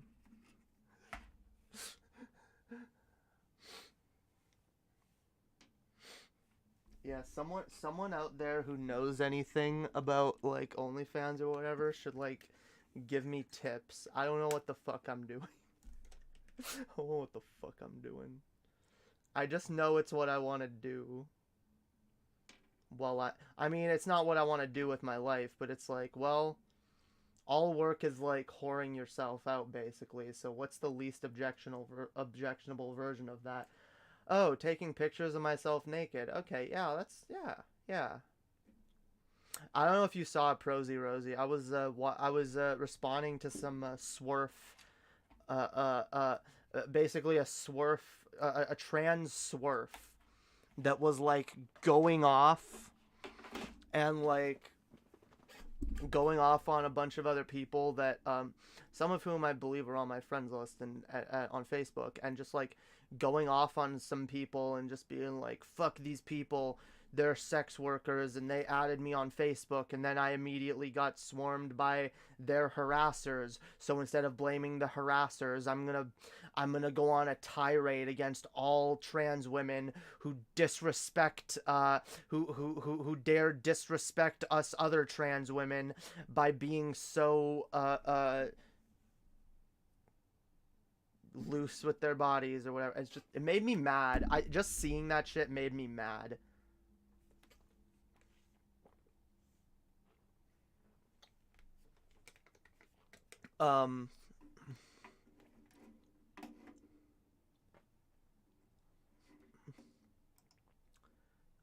Yeah, Jesus.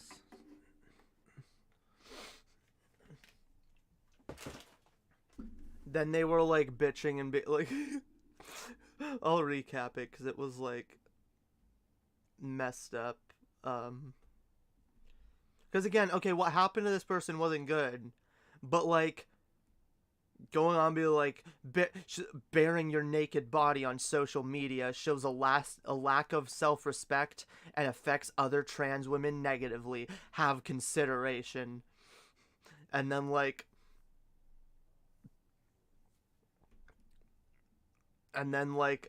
goes from that to I've learned that loving myself is setting boundaries for my bodies and being firm in my demands to not be sexually objectified, which, okay, fine, you get to make that decision for you, but you don't get to make that decision for others. And then she starts, like, on the common swerve talking point of, building self-esteem and self-worth and encouraging other trans women to leave the sex work of human trafficking is my goal. And it's like, wait a minute, whoa, whoa, whoa, whoa. What do you mean human trafficking? Are you calling are you calling trans women with OnlyFans fucking human traffickers? What? Like, what?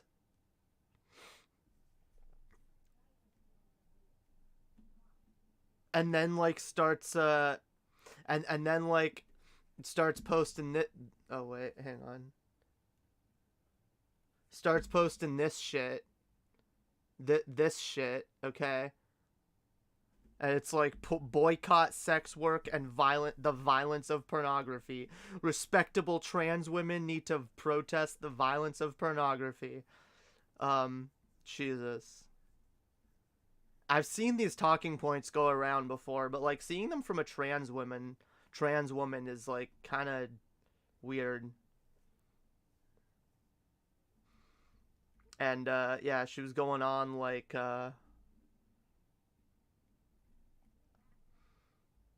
it's not respectable, it's disgusting. And then being like, well, I am a married trans woman with children. I want to be respected, and I don't want other people to think, and I'm asexual and I don't like sex, so like I don't want other people to think that I'm only trans for sexual reasons, which, Jesus fucking Christ.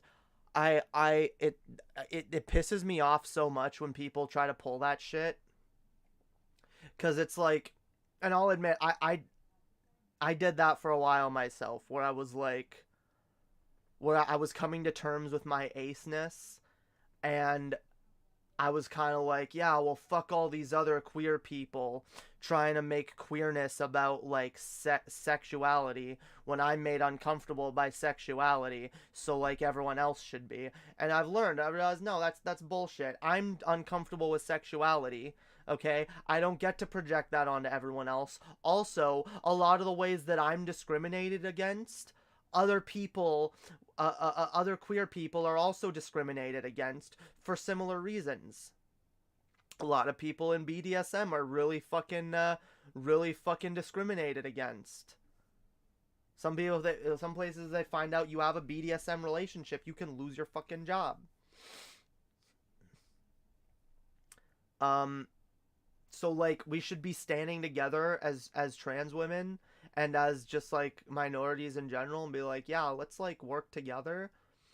Not like fighting against each other and being like, oh, fuck these other trans women just doing what they have to do to survive.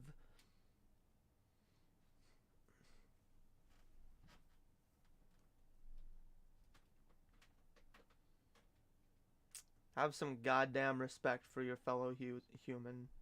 The violence of sex work, yeah. Sounds like an erotic novel. Yeah, maybe this trans woman, maybe this woman will make the first erotic asexual novel with no sex. I don't know. Jesus.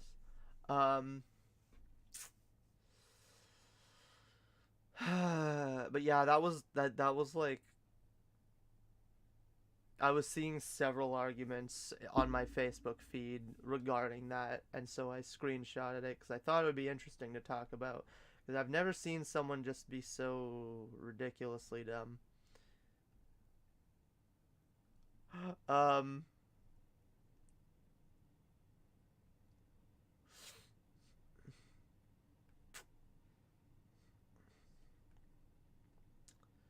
Jesus, what else have I been saving? I have stuff I've saved to actually, like, talk about. I should talk about stuff. God. Ooh, I gotta upload those.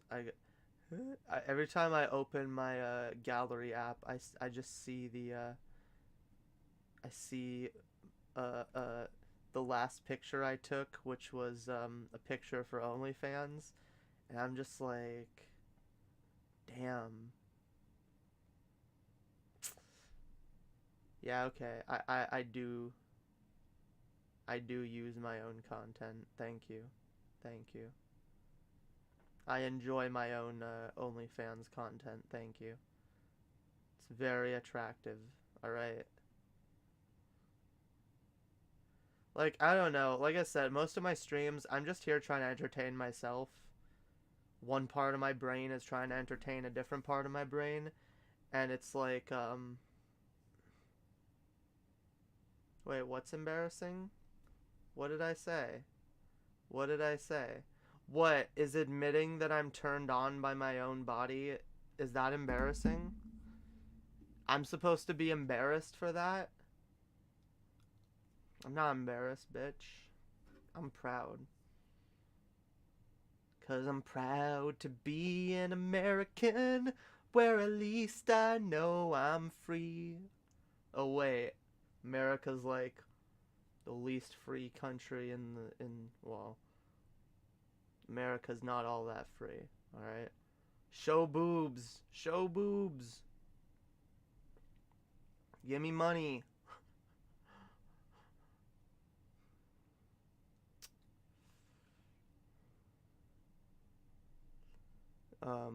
Wait, Prosy Rosie, what am I supposed to be embarrassed about?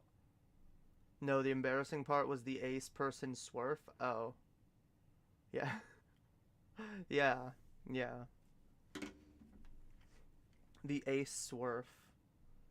Jesus, Again, SWERF stands for Sex Worker Exclusionary Radical Feminist.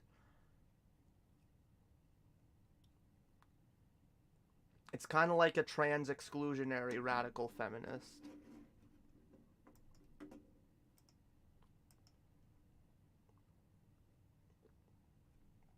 Comments got deleted? Damn. God damn it. I'm trying to keep the estrogen under my tongue, which it's hard to do when I'm talking.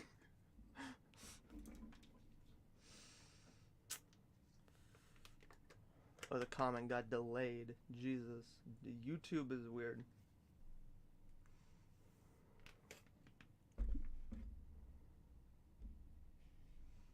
Most TERFs are really turds. They aren't even feminists. Yeah, that's true. That's true.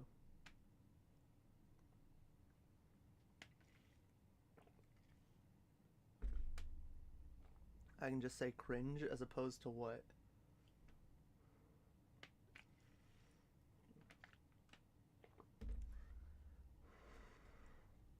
Yeah, fuck swerfs.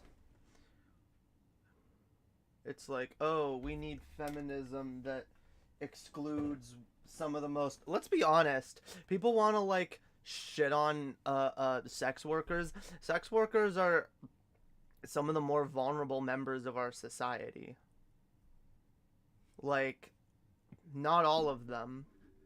Some of them make a lot of money. Others are doing it because they literally have no options. Honestly, I don't care why someone's doing it. They should be respected. But when you consider how many people are doing it because they don't have the other option, they don't have any other options, and then when you consider how much shit they get, how hated they are, how much, like,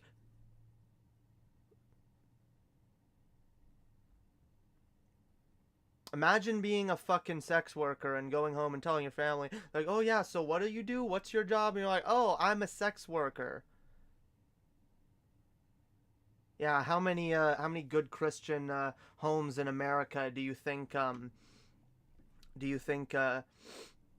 open up to trans women, open up to their sex worker family members with open arms and love, huh? Not many. You get outcast, you get fucking hated, you get shit on.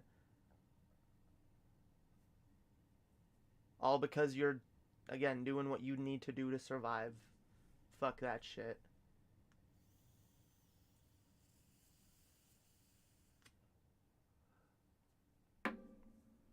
Swerf, yo.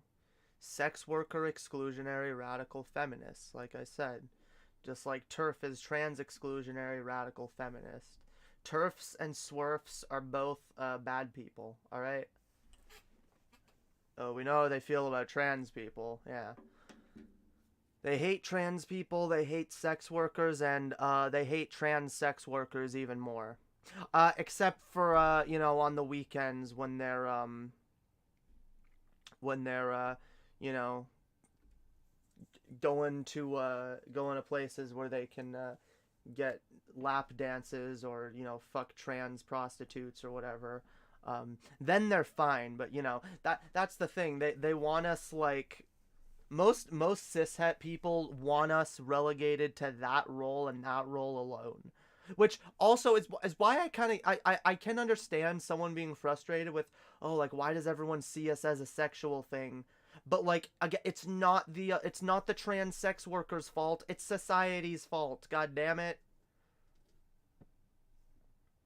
Don't get mad and be like, oh, these other trans people that do sex work, they're giving us trans people a bad name. Go, oh, these fucking, these bigots are, well, fucking bigots. And should shut the fuck up. Literally the plot of Unholy. I don't know what that is. Nerf, swerf, birth, and mirth. Birth. It's your birthday. It's your Murph day. Eat your Murph day cake. The major leaders of feminism are sex workers. Is that true though? Damn. Why not? Let's all do the sex work. Alright, it's based, it's empowering, and it makes you able to survive. Legit, yo, I gotta start. I don't know. I think I gotta just, maybe I'll be a cam girl. Maybe I'll start camming. I've never done that before. But hey, I'm good at live stream. You know what? I have noticed, because I've been on cam girl sites like way in the past. Never, like, I've kind of looked at them out of curiosity, I will say. But from what I can tell, alright, and from what I can guess, like, look, it's the NSFW industry. It's the porn industry, okay? It's not like you get, like, super talented, hilarious, based people like me who are really, really totally amazing at entertaining, and that's why they have such a big audience, right? You know, who also does porn, right? And so not only do you get to see me naked, I'll actually be entertaining while I'm naked, right? Like the only draw of the show won't just be tits. It'll be tits and entertainment, you know?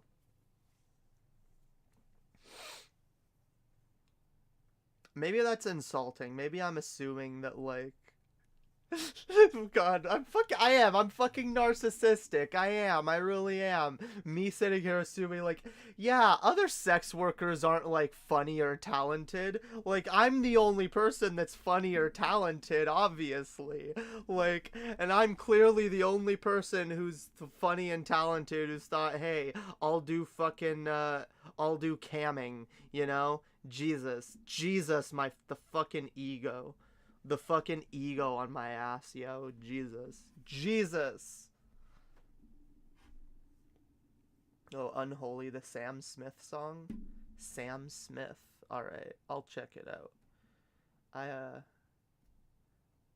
don't listen to that much Sam Smith. I've been recommended it a lot by my sister. I'm so hot and funny. These bitches could never. I know, right? Like, ugh, none of these other bitches could even like hold a candle to me, okay? Like, I am just so hot and like cute and funny and like y'all don't even know, okay? I'm gonna like I'm gonna go do like a live stream now where I read Marx in my underwear.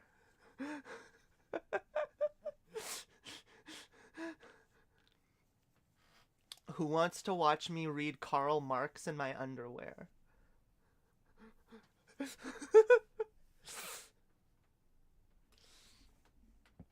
Yeah, that's what I should. I'll just do a stream. I'll read Das Kapital.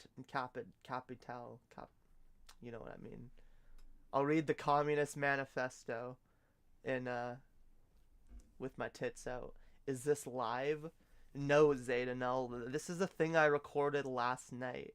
I pre-recorded this message because I knew that you would come into my chat and ask, is this live? So I filmed it this way to fuck with you. But yeah, just so you know, this is absolutely not live. Yeah, I recorded it last night. Were you ever a pick-me girl? Well, that's what I was trying to get at. Maybe a little bit for like a hot minute. I was a pick-me trans girl for like 5 minutes, okay? Until I got schooled and I learned where I was going wrong. I was like, yeah, fuck these other trans people and queer people being all about sex and kink and stuff. And this is another thing I wish I knew about when I foolishly got into the kink at Pride debate on the wrong side of it. I was like anti-kink because I was anti-sex and sex repulsed.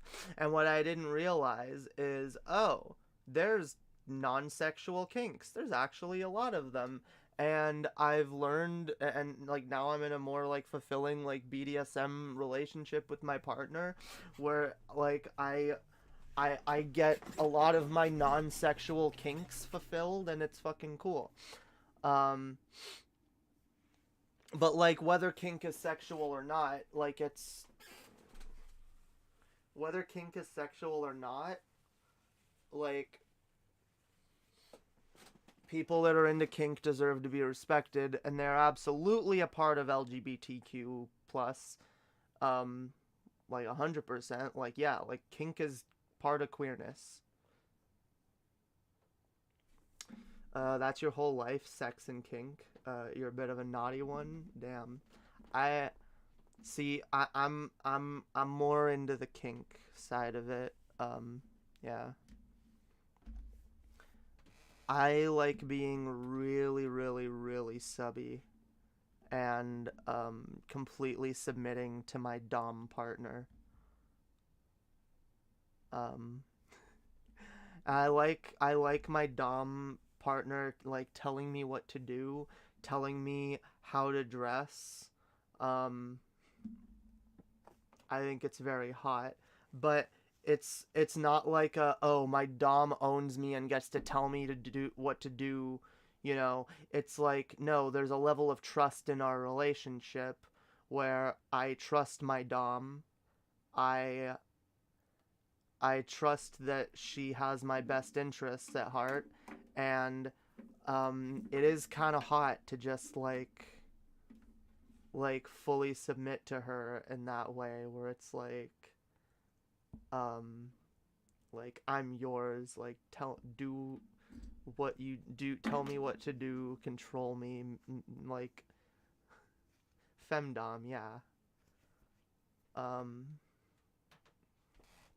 Ami is my femdom, and sometimes we reverse roles, and I'll be a bit of a, well, it's more of like Ami is also like my mommy dom. Yeah, and sometimes we'll be each other's mommy because we're kind of both into like being like little sometimes. But just in general, beyond that, like I like being really submissive. I I kind of want to be tied up at some point. I want my partner to tie me up and like I don't know. I don't know how far I want to take it, but like I definitely have yeah, I guess I'm a rope bunny. She keeps calling she's like, "Oh, so you're a rope bunny." And I'm like, I guess kind of probably, yeah. Okay, please." Like it's like it's like, "Oh, you want me to tie you up?" I'm like, okay. Mm-hmm. Yeah, hi. God, oh my God. Hi guys.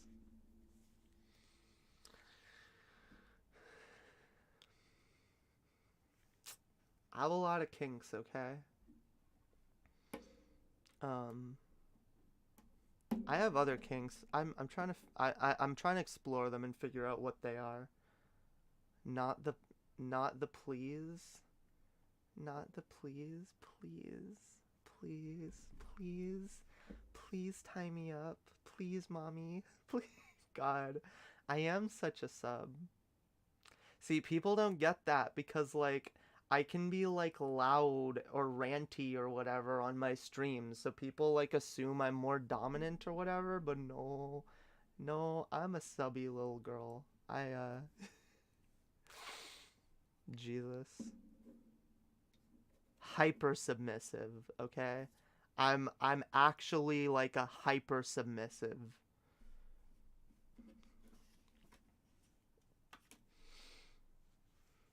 I guess I could do like it makes me wonder though, could I do like femdom like role playing? Like could I like do I kind of do like I'm like could I do like OnlyFans content where I like role play as a femdom? And I'm like I think I could, cuz like I mean, I could just like do a role play of what like I'm into, right? So like God, I don't know. Um, I'm a proud little sub. All right. Um, you're a versatile dom. Fair enough. God, I. It seems like doms are harder to find sometimes. Like I know a lot of subby queer people. I know a lot of subby trans women. Um, But it's like, god damn, where all the doms at, yo? Where all the doms? Where all the femdoms specifically? Yeah, God, Hi guys, I'm like really, really, really, really, really, really gay.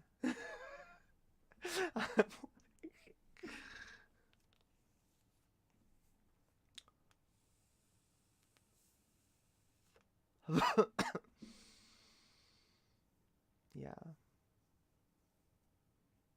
But I'm also ace, and I'm also like genital repulsed slightly. Um, which people tell me that that means I'm a pillow princess. My only response to that is, excuse me, it is high femme fairy princess, thank you very much. I am a high femme fairy princess. And if you want to know what the difference is between a pillow princess and a fairy princess, the difference is that my head isn't on a pillow while you eat my pussy. I'm floating in the air above you. So, yeah. You actually can, like, stand at, like, a normal height, and I just float above you while you eat my pussy. That's, yeah. That's the difference. Fairy princess. High femme fairy princess. Thank you. Thank you. Thank you. I don't have secrets. I don't care if the world knows what my secrets are. Secrets are so what? So what? So, what? Yeah, Jesus. I don't have secrets. Secrets are for losers, alright? Twinks are so, God, wait. Are you calling me a twink? Or are you, or is twinka specifically a term for, like, boys? For, like, really effeminate boys? Or am I a girl twink?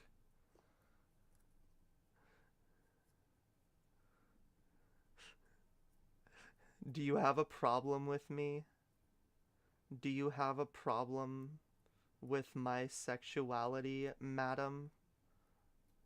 What about twinks? Yeah, oh, you're gonna offend multiple people in the chat attacking twinks, yo.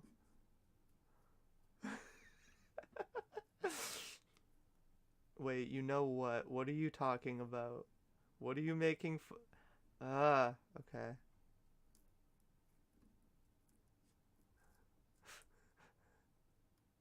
God, I don't know what you mean. My brain is confused. My brain is confused, yo. Am I the twink or not? Oh, you love twinks. You love twinks. Okay. So wait, is there such thing as girl twinks or not? And is that what you're calling me? Because I still prefer high femme fairy princess. Thank you very much. I came up with that last night and Ami loved it. I was just like, that's right. I don't lie on a pillow while you eat my pussy. I float in the air above you.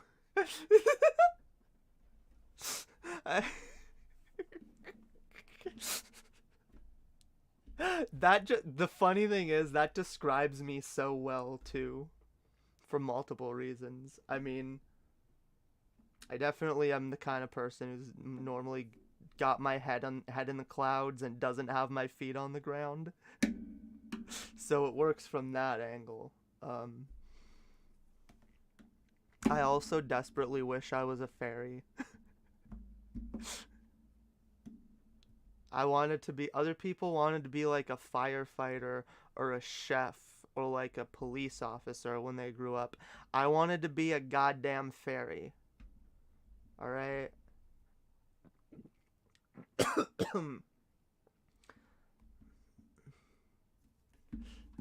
Floating there having my pussy devoured. Hells yeah. Doesn't that sound amazing though? Doesn't that sound fucking amazing? God.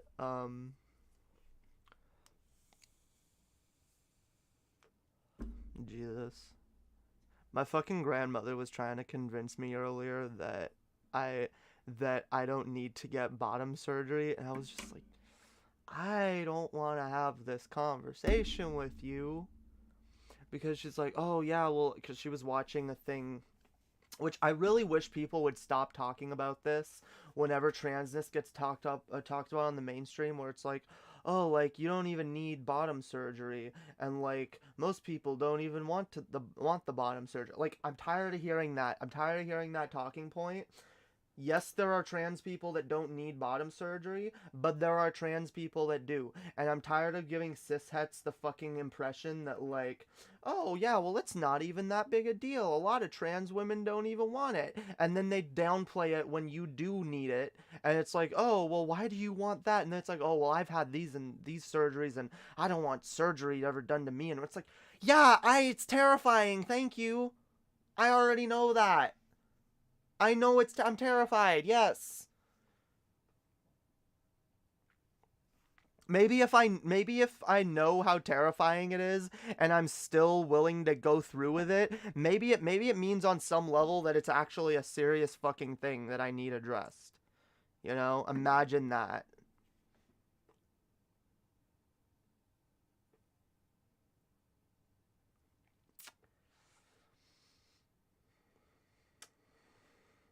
Like, Jesus.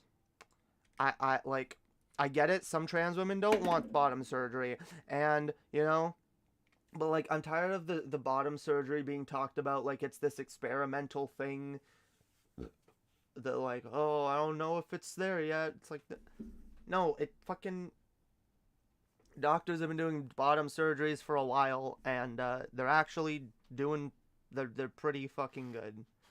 The results are actually pretty fucking good.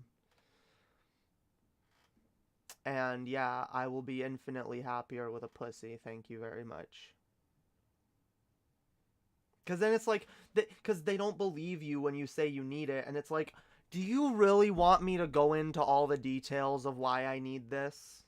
Like, do you really want to hear this? Like, can you just believe me when I say I need this thing, please? And thank you. At least it wasn't like when I talked to my aunt about it. My aunt was like, oh, you don't want that. You're afraid of needles. You don't want a surgery like that. And I'm like, well, yeah, actually I do. I've never really been comfortable with my body. And then be like, ugh, gross. I don't want to hear. Literally, that's all I said. I don't want to hear that.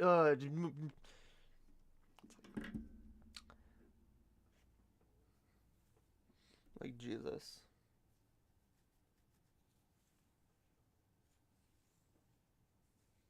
Like, it's funny how, like, really uncomfortable boomers are with, like, sexuality and like, they also, like, and I realized this, I get this from, like, the fundy Christian wing of my family, where it's like, oh, why'd they ask then? I don't fucking know. All right, Jesus. But yeah, you get this, like, attitude from them where it's like, and I realized, because it's like, oh, the fact that I'm trans, like, on multiple levels makes them uncomfortable.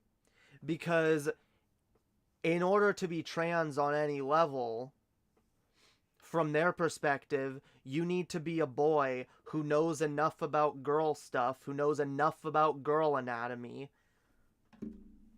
who knows enough about womanhood to want that for yourself, and that is disgusting to them. A male knowing about womanhood is disgusting to them because, like, because they were raised on, like, super gender segregation, and it to the point where it's like, boys shouldn't even learn about girls' anatomy, girls shouldn't even learn about boys' anatomy, everything should be a mystery, everything, everything's a mystery, and even knowing about these things is, like, taboo, it's wrong, it's disgusting, it's, God, like, how do you even, So I realized, from my aunt's perspective, it's like, how do you even know you want a pussy? How do you, like, the fact that I know anything about a pussy, about pussies enough to know that I want one, just knowing that grosses her out. 'Cause it's like, yeah, you shouldn't even know about that. You should just be doing all the boy stuff and not question it. They are like children. Like, Jesus, it's fucking ridiculous. It's ridiculous.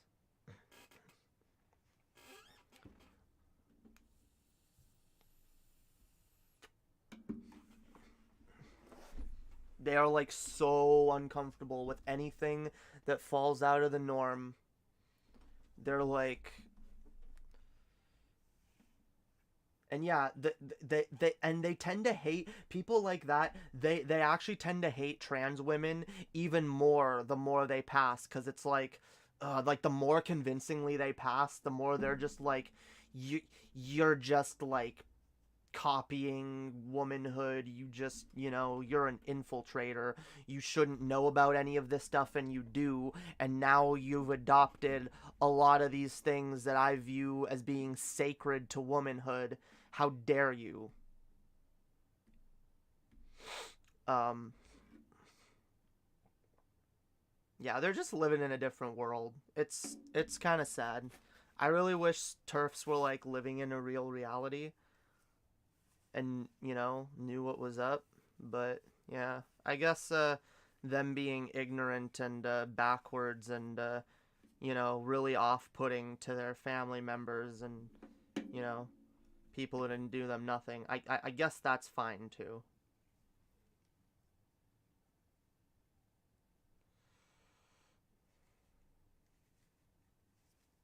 But that's the weird shit. Like, fundamental Christianity, they want you to be they want you to grow up into adulthood and still think like a child, still not know anything, still not understand shit. They want you to be oblivious. And yeah, being oblivious to the opposite gender is one of those things.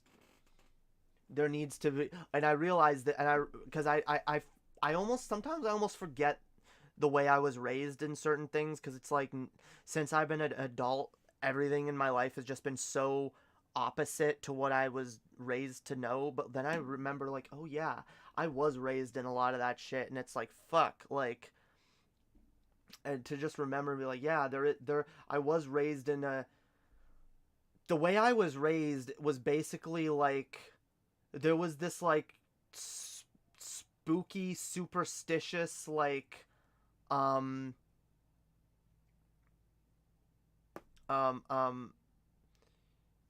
this like superstitious, almost supernatural quality to anything, to anything perceived as gender. Like the way my parents raised me, like, I thought if I accidentally put on a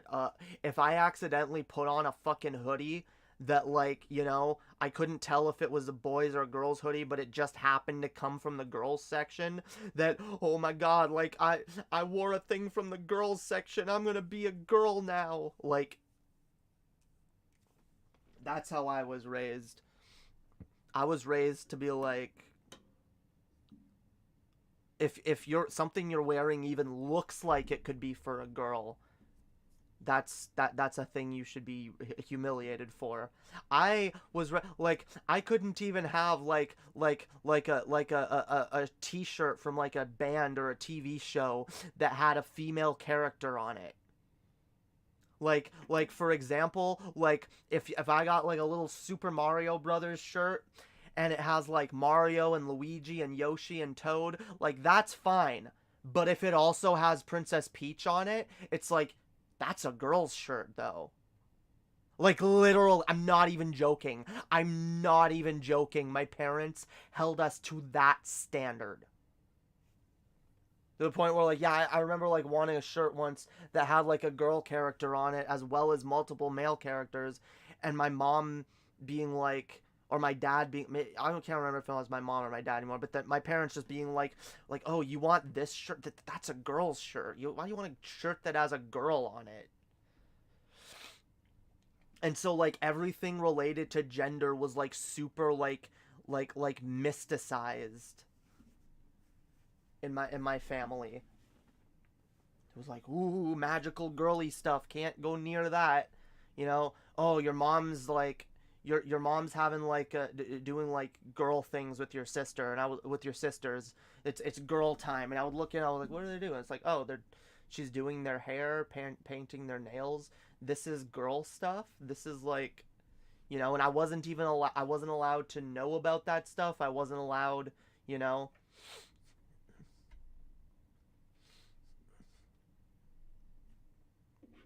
It's like, nope, oh, this is girl stuff. You're getting too close to the girl stuff. Oh, that shirt has a little bit of pink on it. You sure you want to wear that? That's a girl's shirt. No painted nails, just dye and war. True.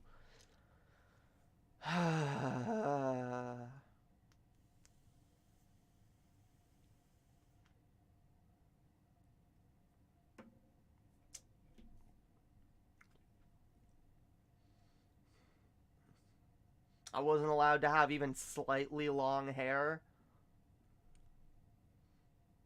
I wasn't allowed to, like... God. I wasn't allowed to want earrings. Like, my dad was... It probably was my dad, because my dad was, like, super vigorously against me doing anything that seemed traditionally female. Like, I wanted to get my ears pierced when I was like 12, 13, and like my mom was like, yeah, you know, you look kind of cute with your ears pierced, and my dad was like, no, no son of mine is getting their ears pierced. And like he just lost it on me and my mom, and it was just like, oh, okay, this is not happening. Then once I wasn't living with them anymore, I asked my sister to pierce my ears.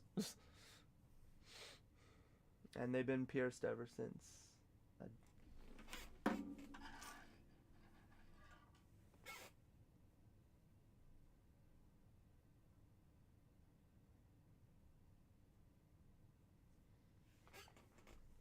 Yeah, yo, say gay. I got my gay earring that I don't really want to wear, but I'm gonna wear it anyway.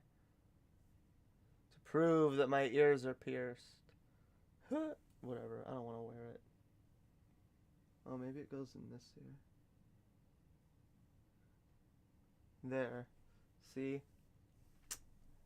Say gay. Say gay. Say gay. Why the fuck do you hesitate?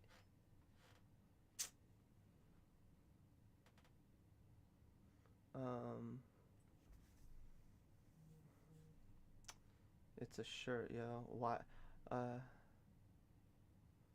I wish it's how it worked too, by the way. It's like, oh, you better not put on a dress, you'll become a girl. It's like, please give me a dress.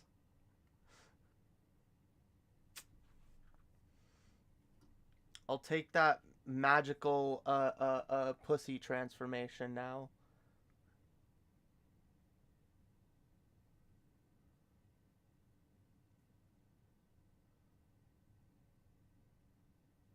Jesus. But yeah, like, okay, fucking, surgically transitioning is fucking scary, okay? It's really scary. Stop trying to scare trans people out of having surgeries, okay? Cis people in general need to stop doing this. Stop trying to scare trans people out of having surgeries. They are not your genitals. They are not your business.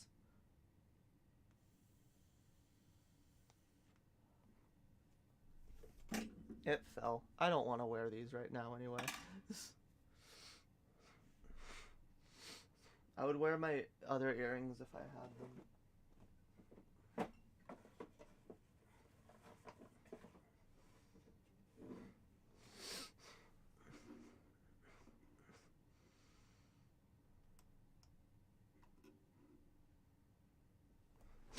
A hole in his ear will let the gay in. Yeah, yo. Well, if you put it on the wrong side, maybe. Yeah, I don't know. Jesus. Just be who the fuck you are. Why? These fucking conservatives are so fucking terrified of their children turning out different to them in any fucking way. Oh, please, please don't be different. Don't be different, please. Just be a fucking boring-ass cookie-cutter human. Why do people want that for their kids? Don't you want to be normal like everyone else? No, I want to be happy. Thank you. Fuck your being normal. Oh, how happy does being normal make you? Oh, not very. So how about shut the fuck up?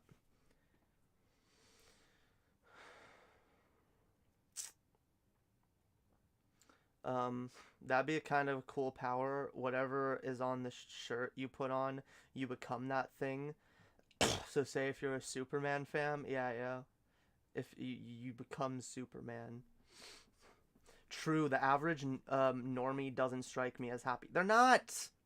This is the secret. Most people are unhappy. And most people who go around proselytizing their way of living, and in fact trying to convince other people, not only trying to convince other people that they should be like them, but that being like them is the only way to be. Those people are unhappy, and they're coping so fucking hard, and it's actually disgusting the way in which they're knowingly tricking other people It's like it's like, you know, people who have children way too young, who get married in their early 20s and have children, and right away with the first person they meet, or like they're still teenagers, they get married and have a kid, get pregnant right away because they can't have sex without being married. And they try to convince you like, oh yeah, this is the best way to live. I'm honestly so much happier now that I've fucking sold my soul to the fucking to the traditional nuclear family unit. Yeah, having kids is the best, honest. What, are you trying to convince yourself or me, you know? Trying to convince me, or you're trying to convince yourself? Yeah, that's what I get. That's how I feel when people go around proselytizing. And again, people will say that trans people are proselytizing. We're not proselytizing. We're preaching acceptance. We're saying be what you want, be who you are. We don't care. I'm not telling anyone you need to be trans. You should be trans. I'm not telling anyone to be queer. I'm not telling anyone to be fucking anything but who they are. It's the cisheads who are proselytizing, saying, no, you need to be straight. No, you need to be cisgender. I think it's pretty easy to see those people are coping the hardest. Mega cope. Mega cope. Mega cringe. Kids that end up being resented because they didn't turn out how they wanted. Yeah, that's true too. Oh, I just love having kids. Having kids is the best thing ever. And it's like, oh, I'm disappointed. There is nothing more disgusting to me than a parent who's disappointed in their child just for being who they are. Fuck you. You don't get whatever kind of child you want. You don't get to go to the fucking drive-thru and pick up a child like, oh yeah, I'd like one large child with extra cheese, no pickles, and yeah, how about a large onion ring? Doesn't work that way. You have a child, you're playing the lottery. You're playing the lottery, goddammit. You don't know what you're gonna get. And being disappointed because you didn't get what you wanted is childish. But that's the problem. Most of these parents are fucking children themselves, thinking that they have what it takes to raise children. God, I personally don't think you should be a parent before you're 30. Yeah, I believe that. You shouldn't be a parent until you're like 30, or at least like a few years before 30 maybe, but like wait until you're 25 at least. Wait until your brain is like at least 25. Like, I'm sorry, I do not condone anyone having children before 25. I don't. I get it. Some people have children they don't mean to, but like intentionally having children before you're 25, you're an idiot. You're an idiot. I'm sorry. You're an idiot. Oh, I know I'm only like 20, and I know like I've barely lived life or anything, but like I'm gonna fucking marry this person I barely know, and I'm gonna start a family when I'm barely even a fucking adult myself. I've barely had any adult experiences. I've barely fucking lived outside of my fucking parents' house. Time to have my own kids. Fuck you. Fuck you, you're an idiot. At least wait until you're fucking 25. And then you get people who, like, they try, oh, well, I have to have kids because if I don't have them early, then they don't get to meet their grandparents or whatever. Oh, I'm sure that kid is so happy having grandparents in their life rather than being raised by competent parents who know what they're fucking doing. Cut the over-emotional crap, and I get it. I know having children is an emotional thing for a lot of people. I get it. But, like, it's never going to be under perfect conditions. Not every kid will know their grandparents. Not every kid should. And not every kid should know their parents either, for that matter.